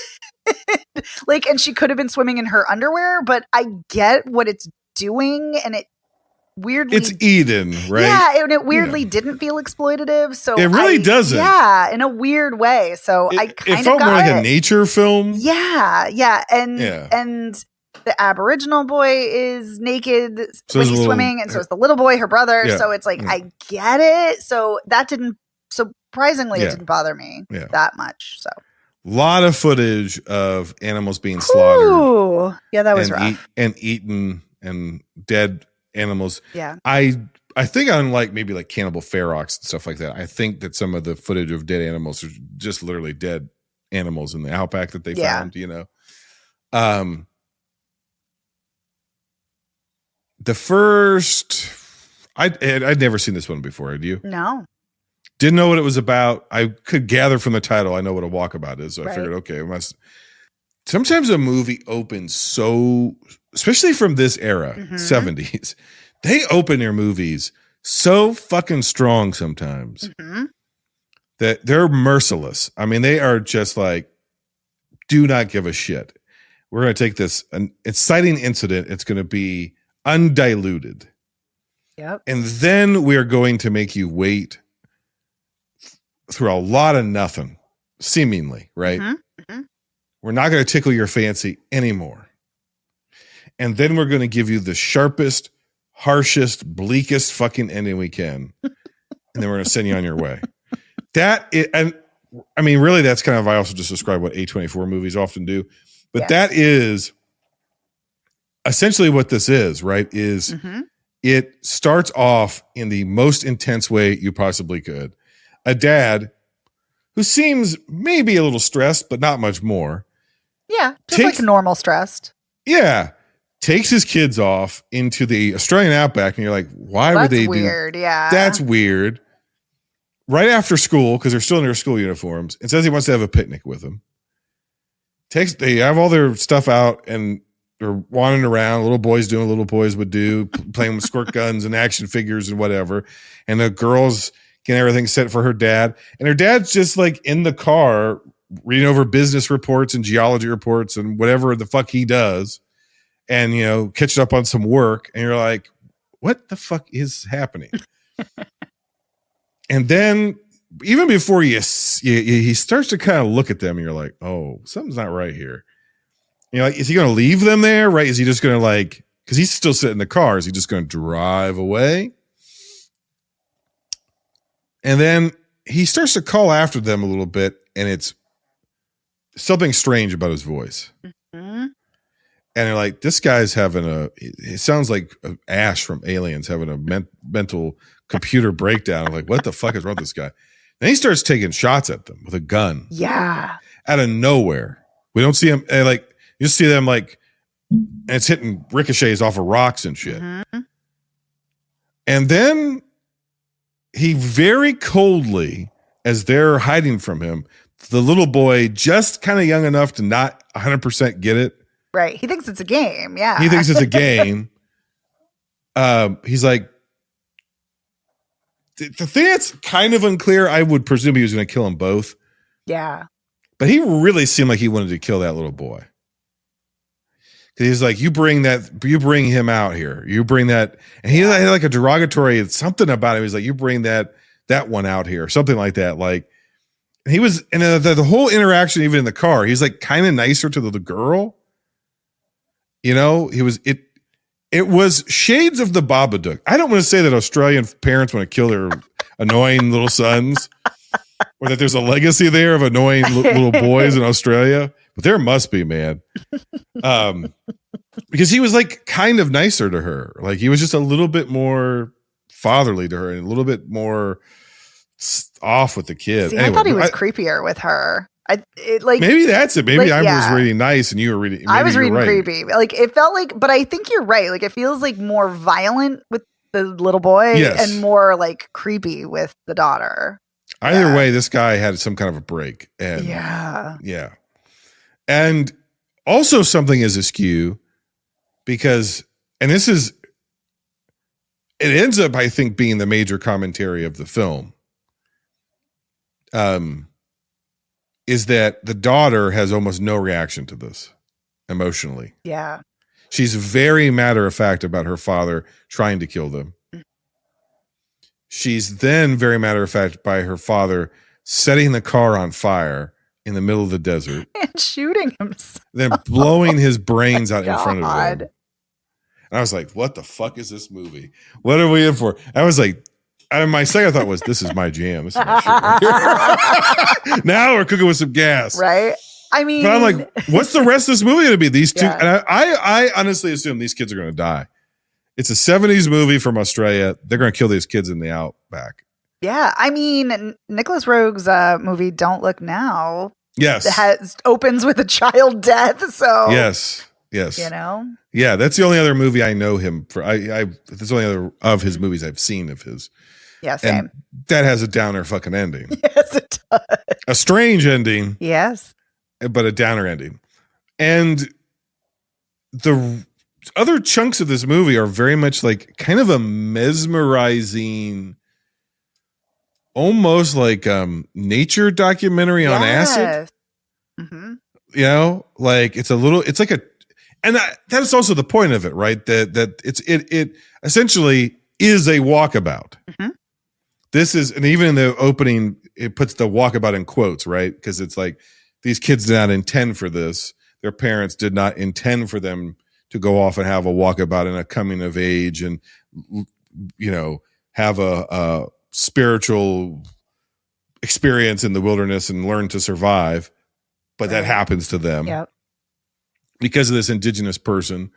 And then the first time that this indigenous person, or really the first full time that this indigenous person comes into contact with the so-called civilized world, he's so mortified by it, it basically kills him.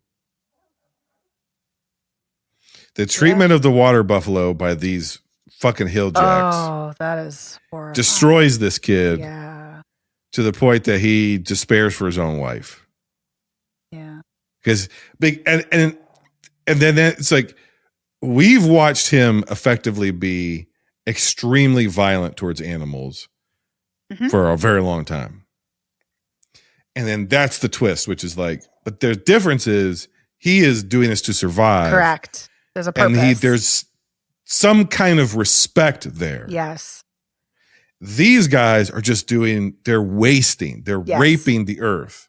So even though his looks worse because it's so violent, the civilized world is actually worse. It's a more violent, more evil place because it's disconnected from the consequences of its actions. Right. That's why it's so brilliant when it's brilliant. Yeah. Well, what the specific, absolutely. But specifically, like when he's cutting into the kangaroo and its carcass, and then it cuts to a butcher, you know, with the cleaver and chopping meat, and it's no different. And it's no different. Right. And it's visually making that connection, which is correct. You know, it's perfect. Yeah. I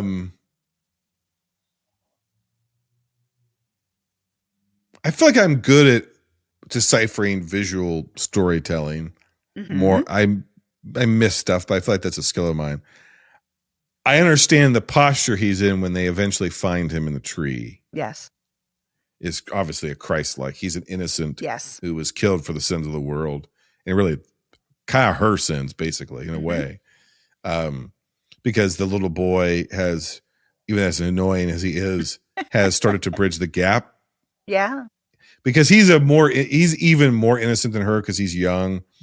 And so he's the reason why they even connect with him in the first place, because he does the water thing. Right. And he's much more open and much more, he's not put out by anything that this guy does. No. As part of his native culture. He's kind of intrigued by it and finds it also fascinating and kind of wants to be like this guy and emulate him and wants to connect with him. Yes. And so there's a childlike faith, I guess is what you would say there. And she's already more, because she's a teenager, she's 16, 17. She's already more she's going towards civilized adulthood. Right.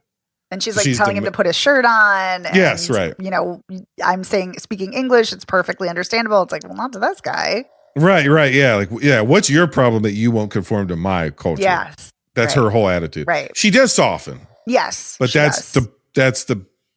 because she has to become more childlike again. Right. And she has to rediscover her innocence. And like this movie is a just rediscovery and loss of innocence story. Yes, absolutely. We found Eden and then we lost it. And I think that is what the nudity is actually about. I don't think it's trying to be exploitative. I think, I think that it's like they have found paradise with this guy. And then they're like, okay, now you come see our world, and our world is hell. Yeah, it's a shit show over here. It's a shit show, and he dies by hanging in a tree. Yeah. Now, the thing I don't understand is, how did he die? Right. Did he dance himself to death trying to mate with her? Did he kill himself? Like intentionally? Did those guys in the truck find him and kill him? And is the movie clear? No. And what do you think we are to believe about his death? Yeah. So or is it just spiritual? He's just died for spiritual reasons. He was corrupted by the world or wanted to escape it. I know I can't. It's something I've been trying to reconcile too, because I can't escape the allegorical imagery of it. But also, I read before watching a little bit about the book, and I know what he dies from in the book, so I can't get that out of my head. So I'm like, well, is it a similar death? He dies from influenza because of exposure to them and not being vaccinated. Oh my God. Yes. Which is true, right? Yes, right. Yes. So it's a similar theme in that exposure to them corrupts him and kills him. So, yeah. And so maybe, I mean, I was not being facetious, but being semi-facetious. Maybe maybe the point is they deliteralized it. Right. Yeah. But the essence is the same, right? Right. Is that what ultimately kills this boy is them. Yeah. And if not their world. Right. Which is obviously so tragic. Which is true to any colonizing people anywhere, and it's true to us on this planet. Absolutely. Right. Absolutely. We're killing the planet, yep. and the colonizing folks killed the Aboriginal people, and we obviously have killed tons of people here in America. Yep. This is just and all throughout Europe, this is basically anytime any sort of imperial nation or wannabe imperial nation has met another group of people, they've killed and subjugated them. That's correct. Yeah. It didn't matter if you were Portuguese, the Spanish, the English, the Americans, the Australians. Didn't fucking matter. No. Nope. Indigenous people get screwed constantly. over no matter where in the globe they are. Yeah. So this is a bleak movie. It is. Yeah. What do you make of the flash forward? Yeah. So that's also something I've been trying to reconcile, because I'm like, is that a memory? Is she longing to return to that idyllic time in her life, even though it was guilt? Also horrifying? Right. Is it guilt?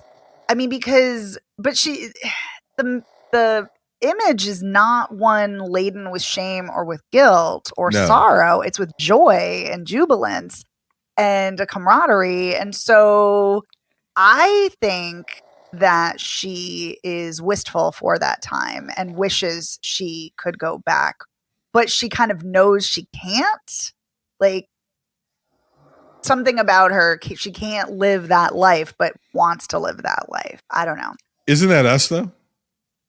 Right? We want the creature comforts. We want the salary. We want because her husband or partner or whatever comes home from work. We follow this random fucking guy and we're like, wait a minute, what? It's just kind of, and you're like, okay, all right.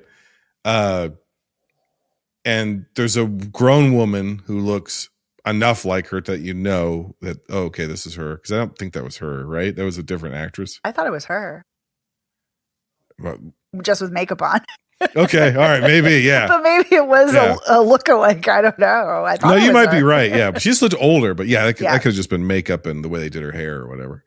And she's home washing dishes or whatever, making dinner, and he comes in and he's blathering on about, well, this guy's job, or this part of the organization got restructured, so this guy's job, going all the corporate stuff, of just, and this guy retired, and so this person will be moved here, which means I'm going to be moved up here, which means I'm only 2 more years away from that position, and then we'll finally be able to go on our holidays. We'll go to the Gold Coast. Yes. Well, then we'll have some money, and we'll have to, and she's not listening to a fucking thing that he's saying. She's like looking at him and looks kind of horrified, but then we see in her mind that she's going back to, like you said, this very harrowing time in her life that she's also idyllic for. Yeah. And so is that the last time she felt alive? Oh, yeah. Is that the last time she felt some spark of innocence? Right. It was freedom, maybe freedom. Right. It was harrowing, but she absolutely cannot live that life. Right. And so she's chosen this other kind of harrowing experience, which is the prison of modernity and mundanity. Mm-hmm. And again, all of this is being communicated through facial expressions and camera cuts and how the editor's juxtaposing footage. And you're like, oh yeah, even Australians used to know how to make movies. Do they not anymore?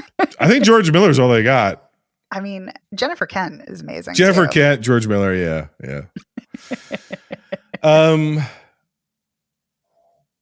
Still, I would say this is the worst of the week for me. Oh, okay. I thought it dragged a little bit in the middle. Yeah. And that was also like the point. Yeah. The point is, it's an intentional languorous pace. Yeah. Correct. And I think maybe, honestly, if maybe I was seeing this in the big screen or maybe even had now that I have a better sense of what the movie is, so I'm going in cold. It's not a long movie. No. But it felt long.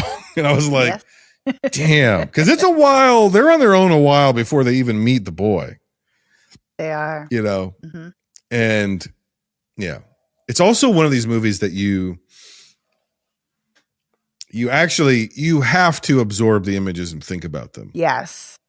You can't just this is not a passive movie. Like, let me sit back, fold my hands a little bit and let it just kind of wash over me. Like, you're going to be wrestling with some imagery and why are we inserting fire ants devouring the carcass of a cow right after and a bee right after a squirt gun fight? Like, I don't understand, right? But so this is very much an artistic expression. Oh, absolutely. Almost more than narrative. Yeah, there's very much a dreamlike quality to it. Yeah, right. Yeah. Did we miss anything? Do we miss any imagery, any biblical imagery or otherwise? I don't think so. Yeah, we got Eden. We got the Christ-like crucifixion. Is this a movie an indictment of white civilization? Yes. Yes, and modernity and technology. Absolutely. And colonization. Yeah. Yeah.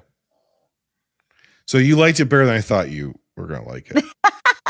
Is that right? Or was I close? Yeah, no, I mean, I didn't dislike this. I think it has a lot of ideas. I love when a film shows rather than tells. I love when films get weird.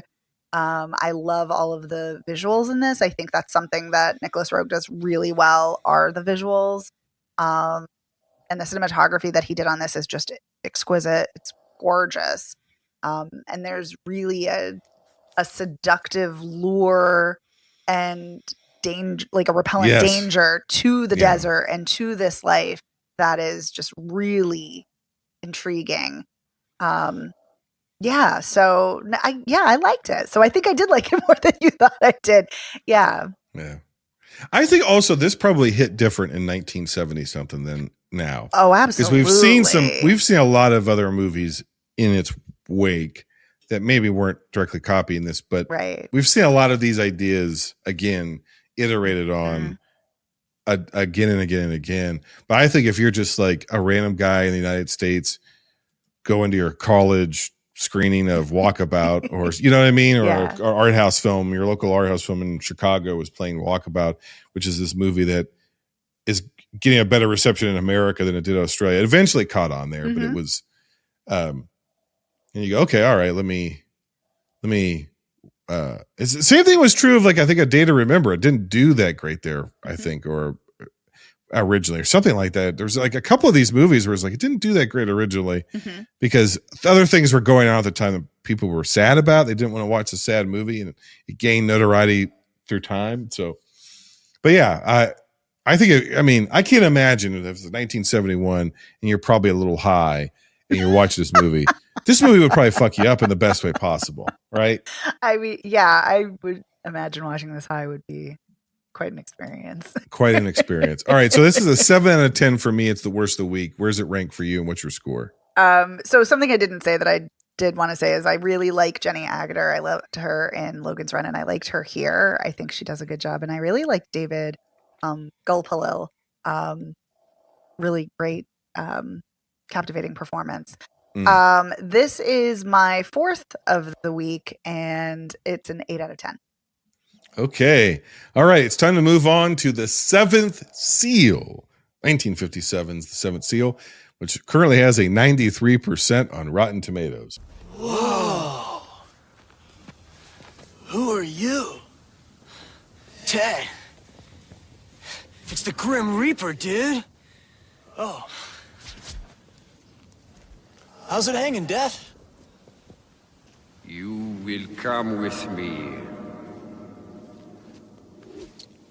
No, we can't. We gotta get back to the babes. Ted, we can't. We're dead, dude. We gotta stop those evil usses. We gotta try. Excuse us, dude, but is there any way back? You may challenge me to a contest, but if you lose, you will remain here in the afterlife forever.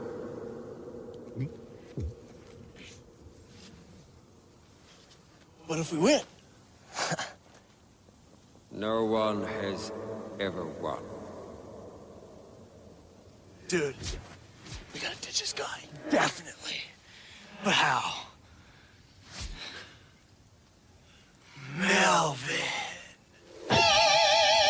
Seventh Seal was directed by Ingmar Bergman, not Ingrid Bergman.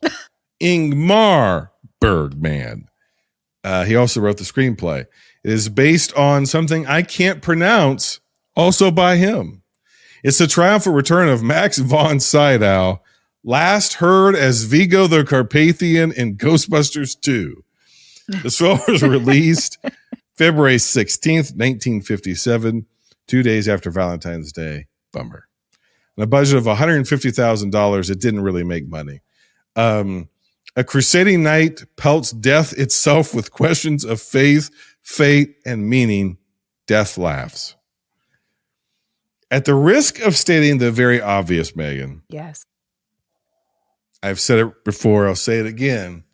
European art house cinema inspired American commercial filmmakers to be more visual in their storytelling and themes. Oh, yeah.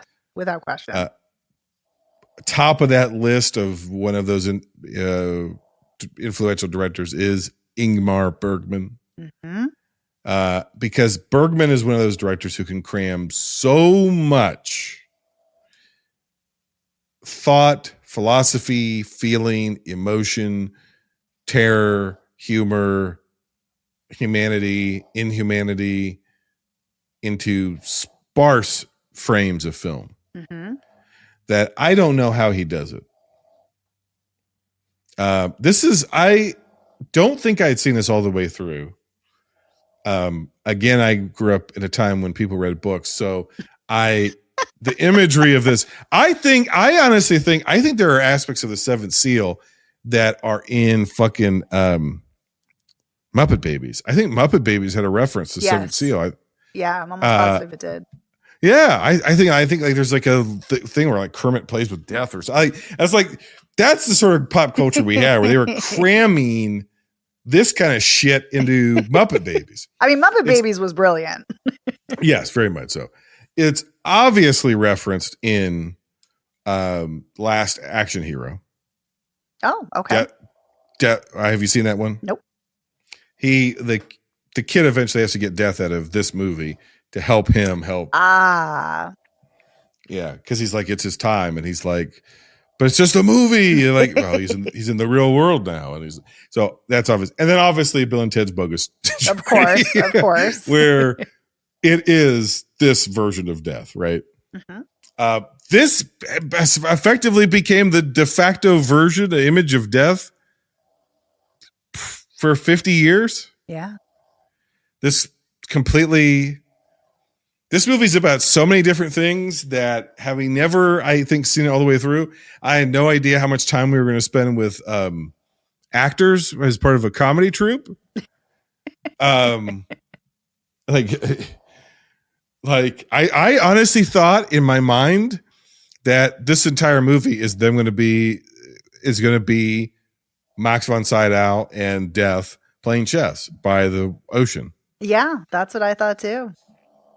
Nope. And the movie is way more expansive than that, covers way more territory than that, gets way more surreal than that, also stays more grounded than that. Like, it's just kind of, and it's really hard to talk about because there's so many different characters. We have all these little, they're not really vignettes, it's connected, but there's all these little asides with all these characters and the plot of them all, and how they all intercut. And at a certain point, I was just going, okay, where's this going? Like, this is more of a narrative than I thought it was going to be. But I don't know what the point of this fucking narrative is.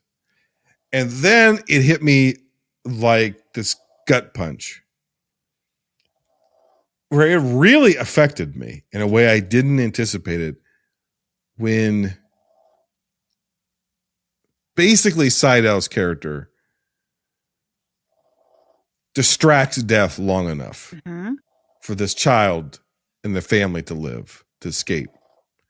And death is like, I'm going to catch up with them eventually, right? He's like, yeah, but like basically like not today. Right. And that fucked me up, Megan. Because the genius of it to me is, so he's a crusader coming back from the Crusades. And it's basically like, what is the point of what we just did? What I just experienced, the horrors I saw, the horrors I committed, the atrocity of it all. Man's inhumanity to man. Some of the shit he says in that church of him, why can't I rip God out of my own heart? Right? I don't believe in God. Why does God keep bothering me? This idea of God, this notion of God keeps bothering me, but God is silent, right? So when I ask God questions, he doesn't answer. When I want to rip him out, I can't. Like all that stuff.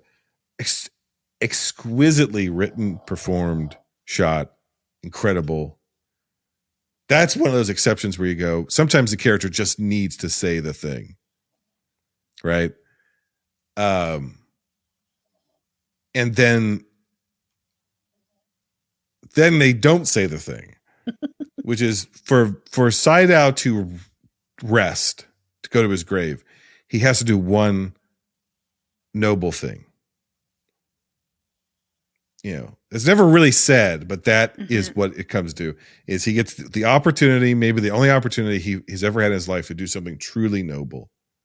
And he does it without blinking, to save an innocent. And I just moved the shit out of me, man. I love that. Because the way it plays out is very subtle with him and Death, and just, and Death is funnier than I thought he would be. Yeah. Yeah. He's kind of cheeky. Yeah, he's a cool dude. Yeah. Because even at the beginning, he's like, Seidel's like, I hear you're good at chess. And he's like, I am.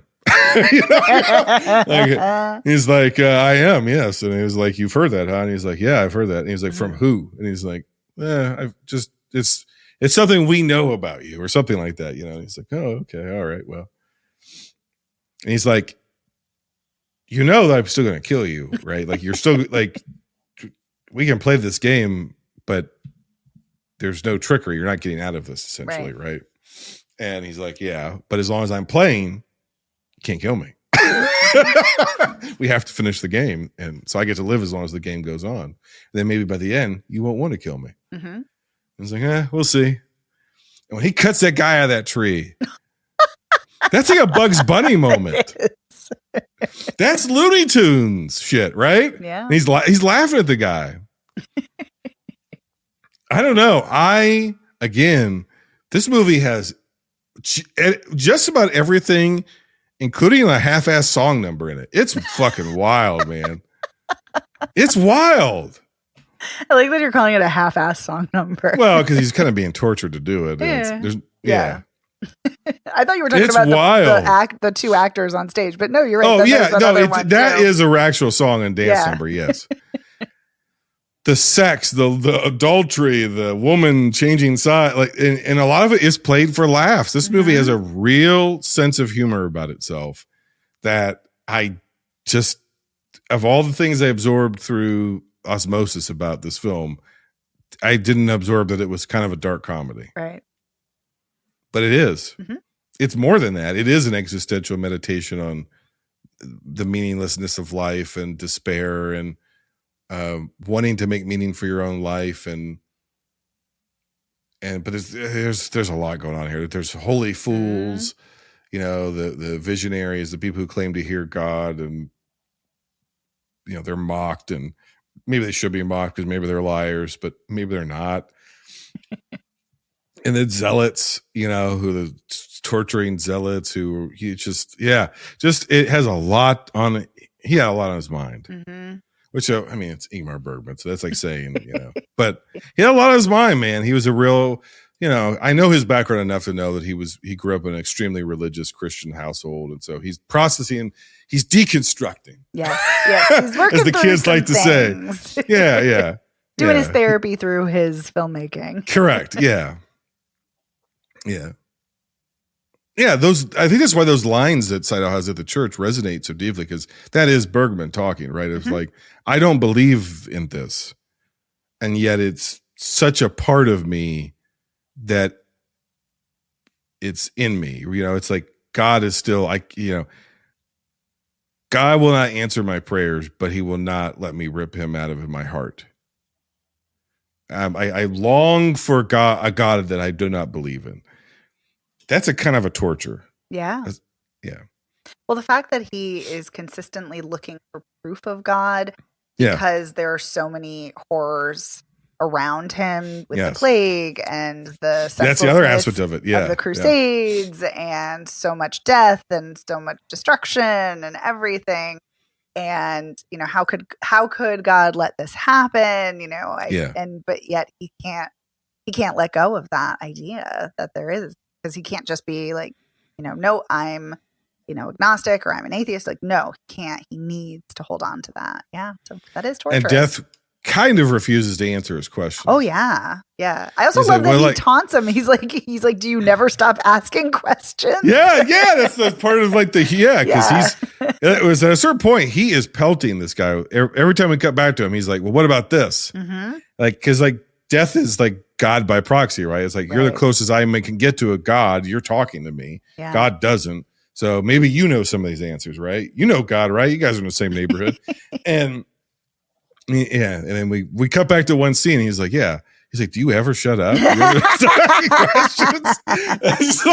Yeah. Well, that's like he's like peppering that woman who is marked for death as a witch, for witchcraft. Yeah, he wants to talk to Satan. Yeah, he's like, is Satan here? Right, can I talk to him? Yeah, he's like, the devil must know God. He can, he can tell me some answers. Jesus, guy. Wow. And she's like, the devil's here. He's all around you. Like, don't you he's see already him? here. Don't you see him? Mm-hmm. Yeah. And he's like, no, I don't. Right. Yeah. It's petty. It really is. Yeah. Maybe I'm in my pretentious era, but this worked for me. This movie fucking cooks, man. Yeah.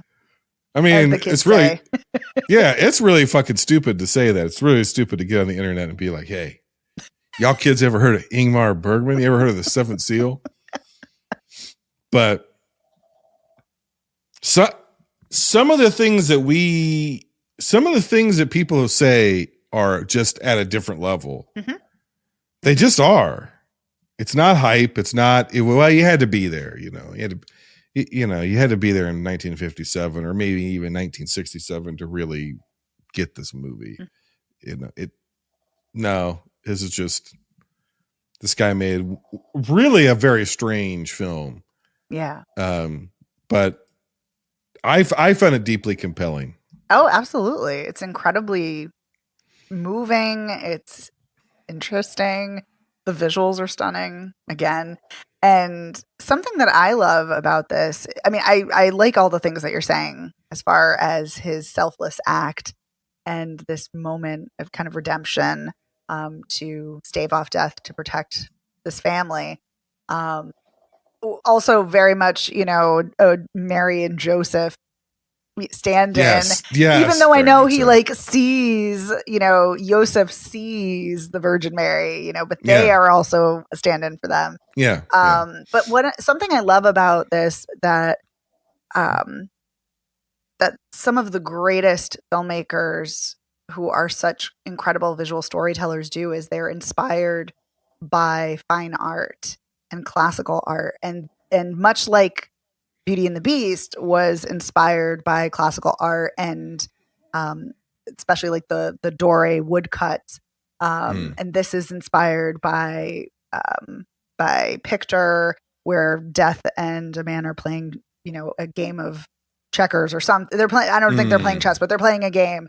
And also Picasso inspired Bergman, and but this is just so, again, another just visual sumptuous feast, and so fascinating, and every scene is just so striking, and it's nice to see that. Even, isn't it? Yes, like wasn't it just so refreshing? Yes. It was like, wow. And like I feel like too many people think of black and white as boring, and this is the antithesis of boring. Like there's just so much contrast. There's so many shadows. There's such striking imagery. Like I completely forgot it's in black and white because it's just so vivid. Yeah, I was one of those people that, I grew up in a household where I feel like every Saturday, definitely every Sunday, Turner Classic Movies was on in my household. Oh yeah, same. And not by my choice, and I hated it. I hated it. I was like, I requested it and I loved it. That was my dad. I hated it. And at that time, too, if you remember, AMC was American Movie I Classics. do remember it, yeah. It was also black and white movies. And so it's like, are we watching some Barbara Stanwyck film? Yes, please. Or are we watching, you won't like this one, are you watching John Wayne? I do like John Wayne movies, actually. Oh, see? What the fuck? Surprise, surprise. My dad loved, and I understand it. Like, those were his Marvel movies, basically. Yeah. And so that he grew up going and watched double features of whatever and seeing Westerns. And so those were his closest thing to superheroes, cowboy movies. And he also grew up in Oklahoma, so it's extra on top of it. Absolutely. And, John Wayne was basically Iron Man to him, and so it's like The Searchers again. You gotta watch True Grit. You gotta watch The Searchers. You gotta watch The Cowboys. Oh yeah, gotta watch Stagecoach. That's the shit he said on his deathbed. Oh. Yeah. And he's like, these are the great films. I'm like, it wasn't just that. We talked about breakfast cereal too. I'm like, it's amazing. I just want to watch Dolph Lundgren's Masters of the Universe. I don't want to watch this. I don't want to watch these movies. I mean, listen, that's a great movie too. Meg Foster as Evil Lynn. Give it to me. Yeah, I just want to watch this junk, and I want to watch RoboCop again. And he wasn't against that stuff, but he was like, you got to watch this stuff too. Yes. And I didn't. I was just like, I'm going outside. I'm going to ride my bike. And okay. And man, god damn. And now I kind of understand it because I'm getting older and I go back to things I grew up with and watch them and whatnot. But I think I also thought like black and white is boring. Yeah. But and by the way, there are many boring black and white movies. Yes. There are very many bad black and white movies. So some of it is survivorship bias. What has passed through the annals of time. And, we're still thinking about and talking about what's transcended its time and still resonates with us, like a lot of the movies we talked about today. But I think there's some things that you can do in black and white you cannot do in color. Yeah. And that's where my new soapbox I get on all the time is lighting. Yeah. Yes. Because to light for black and white is different than to light for color. Yes. And to light for film is different than to light for digital. Yes. And to light for practical sets is different than to light for a fucking green screen. And to light white people is different than to light black people or other people of color. So yes, lighting is so critical. It's huge. It's huge. Yeah, absolutely. We need some young directors to go watch some old fucking movies and be like, how did they do it? Because my fear is we're going to lose this stuff. It's not Just because it's on physical media doesn't mean there's going to be anybody on this planet that knows how to do it anymore. That's very true. It's very, very true. Arts get lost. Parts of culture get lost to time. And we have to rediscover, and sometimes we never do. We have to support the art of filmmaking, the blue collar work of filmmaking. How do we do that? I mean, that's a tall ask, and that's a larger conversation. I was thinking, it wasn't just happening then, though, in the 70s. There's a lot of idealizing of the 70s in filmmaking, but I'm thinking, of course, currently, because I'm thinking about the Oscars, because they just happened, and thinking about The Substance and Coralie Farjat. And what a brilliant visual storyteller she is. And she's, inspired by David Cronenberg and Kubrick, and inspired by Hitchcock's Vertigo and, The Shining. And you can see all of these influences in her work, but she's doing something with all of that inspiration, and she's making something that's her own and telling a really bold story.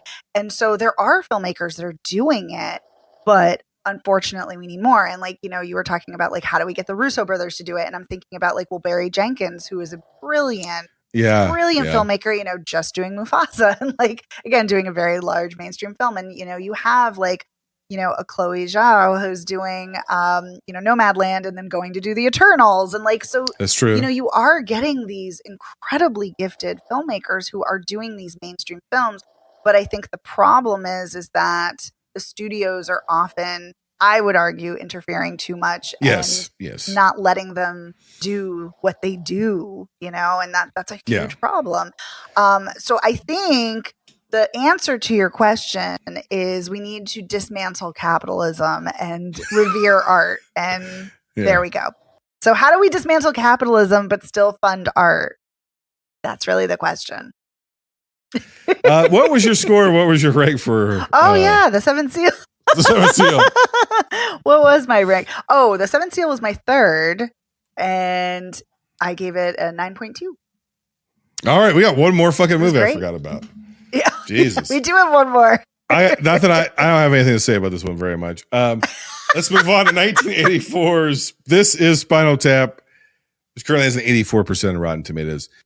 Let's talk about your reviews a little bit. Meryl Schindler of Los Angeles Magazine says This Is Spinal Tap is the funniest rock movie ever made. You can't print that. You don't find that offensive? No, you don't find that sexist? Playboy calls it a refreshing, hilarious rockumentary that sends up what the Beatles started with A Hard Day's Night. So that's nitpicking, isn't it? This is Spinal Tap, the band, the movie, the motion picture, rated R. Starts Friday, March 9th at Mann's Plaza in Westwood. This film was directed by Rob Reiner. It was written by Christopher Guest, Michael McKean, Harry Shearer, Rob Reiner, and anybody who had a line in the movie, basically. It is a triumph return of one of the most beautiful women who has ever existed. I don't know if she's a good union representative, but I know that she's one of the most beautiful women I've ever seen in my life. Her name is Fran Drescher. Last seen in The Big Picture, where she plays basically this character in another quasi-mockumentary. It's crazy. With lots of the rest. I mean, there's so many people that are in this movie. I mean, Billy Crystal shows up for one scene as a mime. Mime is money. The film was released March 2nd, 1984, in a budget of $2 million. It made $4.7 million. A loud and dumb mockumentary chronicling the fall of rock's fakest band. I got a couple laughs out of this. This is unfortunately one of those movies that has been, speaking of regurgitation, culturally absorbed and spit back out at you every day of your life since 1984, if you are a certain age. Been quoted by every obnoxious, annoying, yapping film bro, and to death. Especially if they're Gen X. Gen X loves this fucking movie. And I understand it. And I got laughs out of it. I got laughs out of not even the artwork, the name Intravenous DeMilo made me really laugh. This is the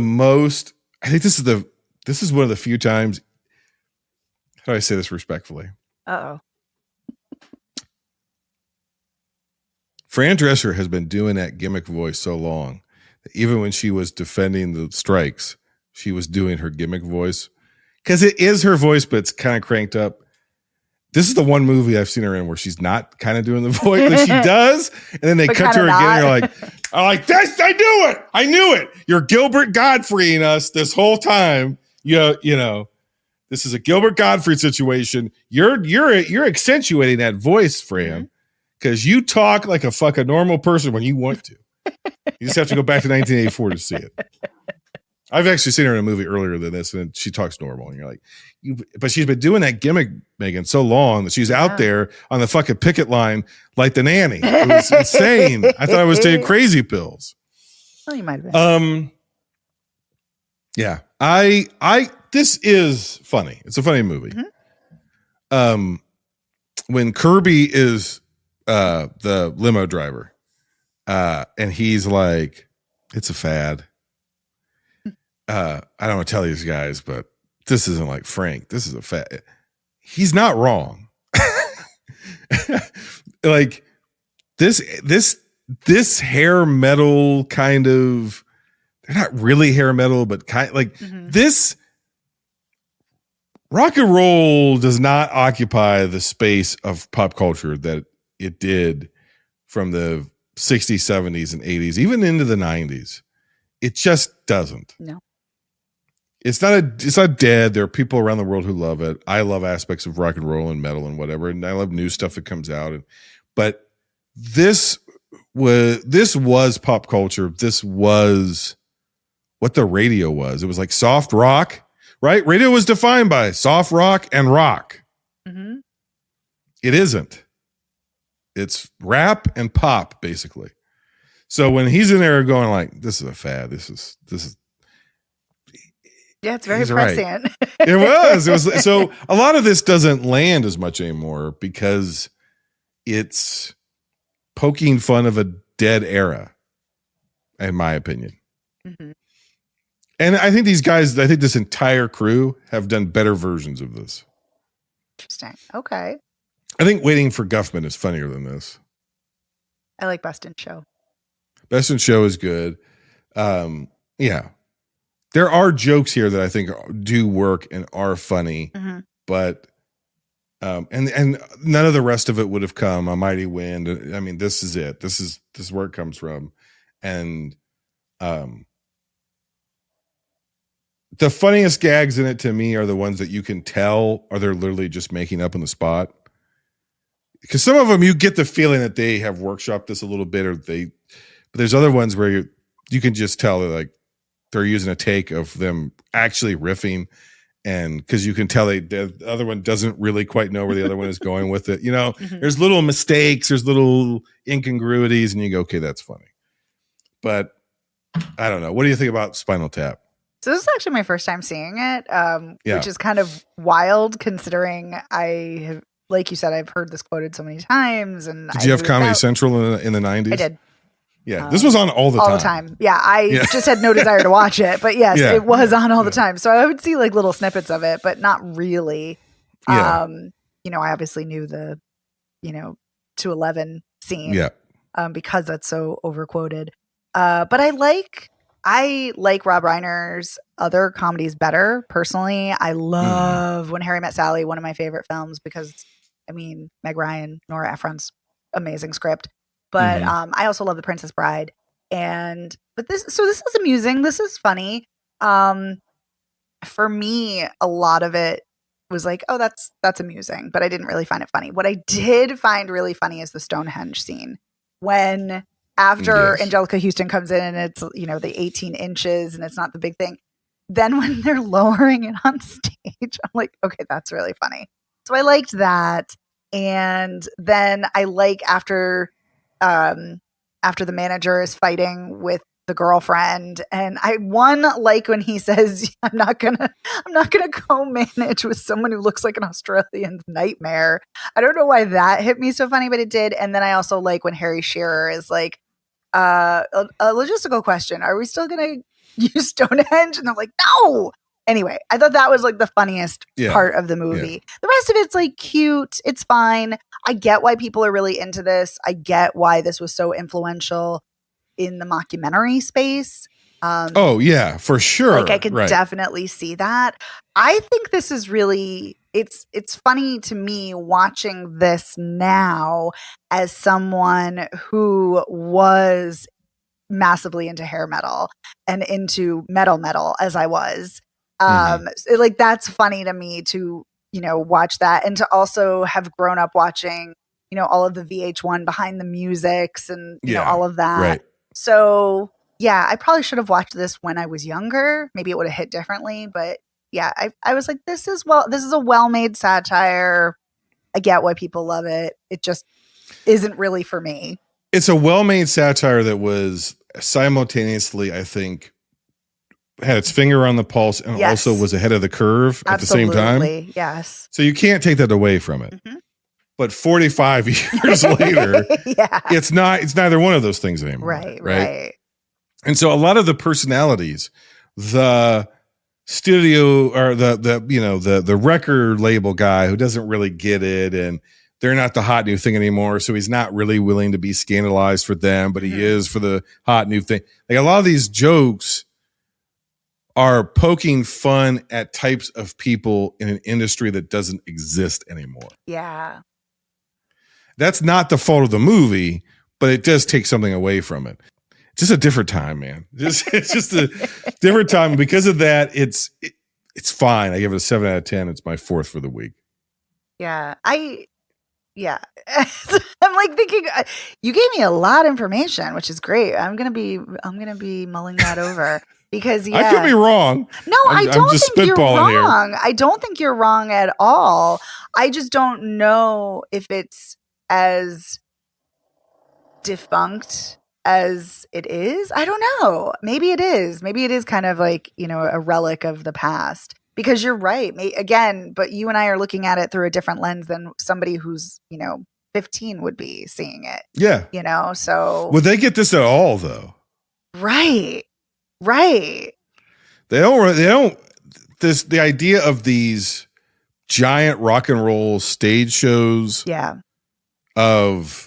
With like theme albums, concept albums, right. How big the artwork was and the liner notes. And even when you got into cassettes and CDs, you'd pull the lyrics out to know, okay, I've heard this on the radio, but I don't even know what the fuck they're saying, or it's a brand new album. So nobody's even heard the music yet. Yeah.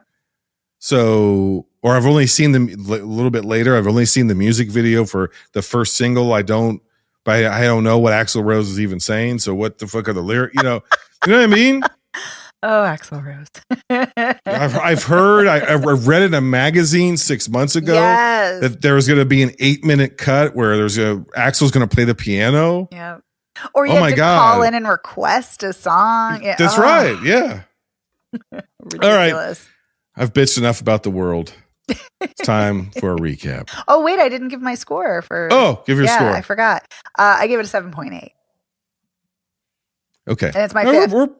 Yeah. Oh, okay. Well, we're pretty close. Yeah. All right. Time for the recap. Coming dead last for me is Walkabout, 7 out of 10.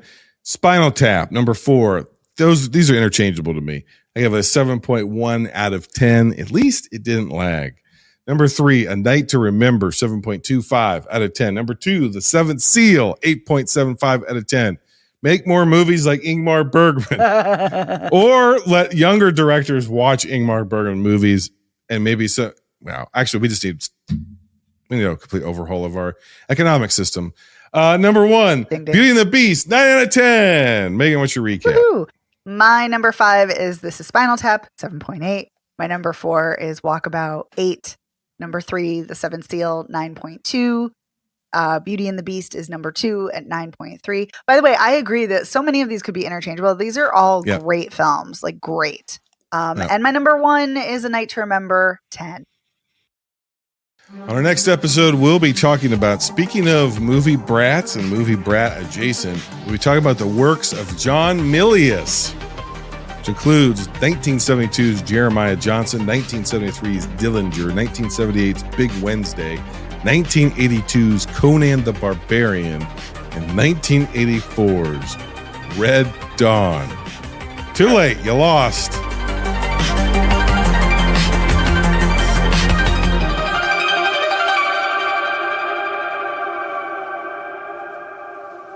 Those last two are wild. You don't have to worry about them parachuting out of the sky when you already got them in the White House. Oh, so sad, but true. Yeah.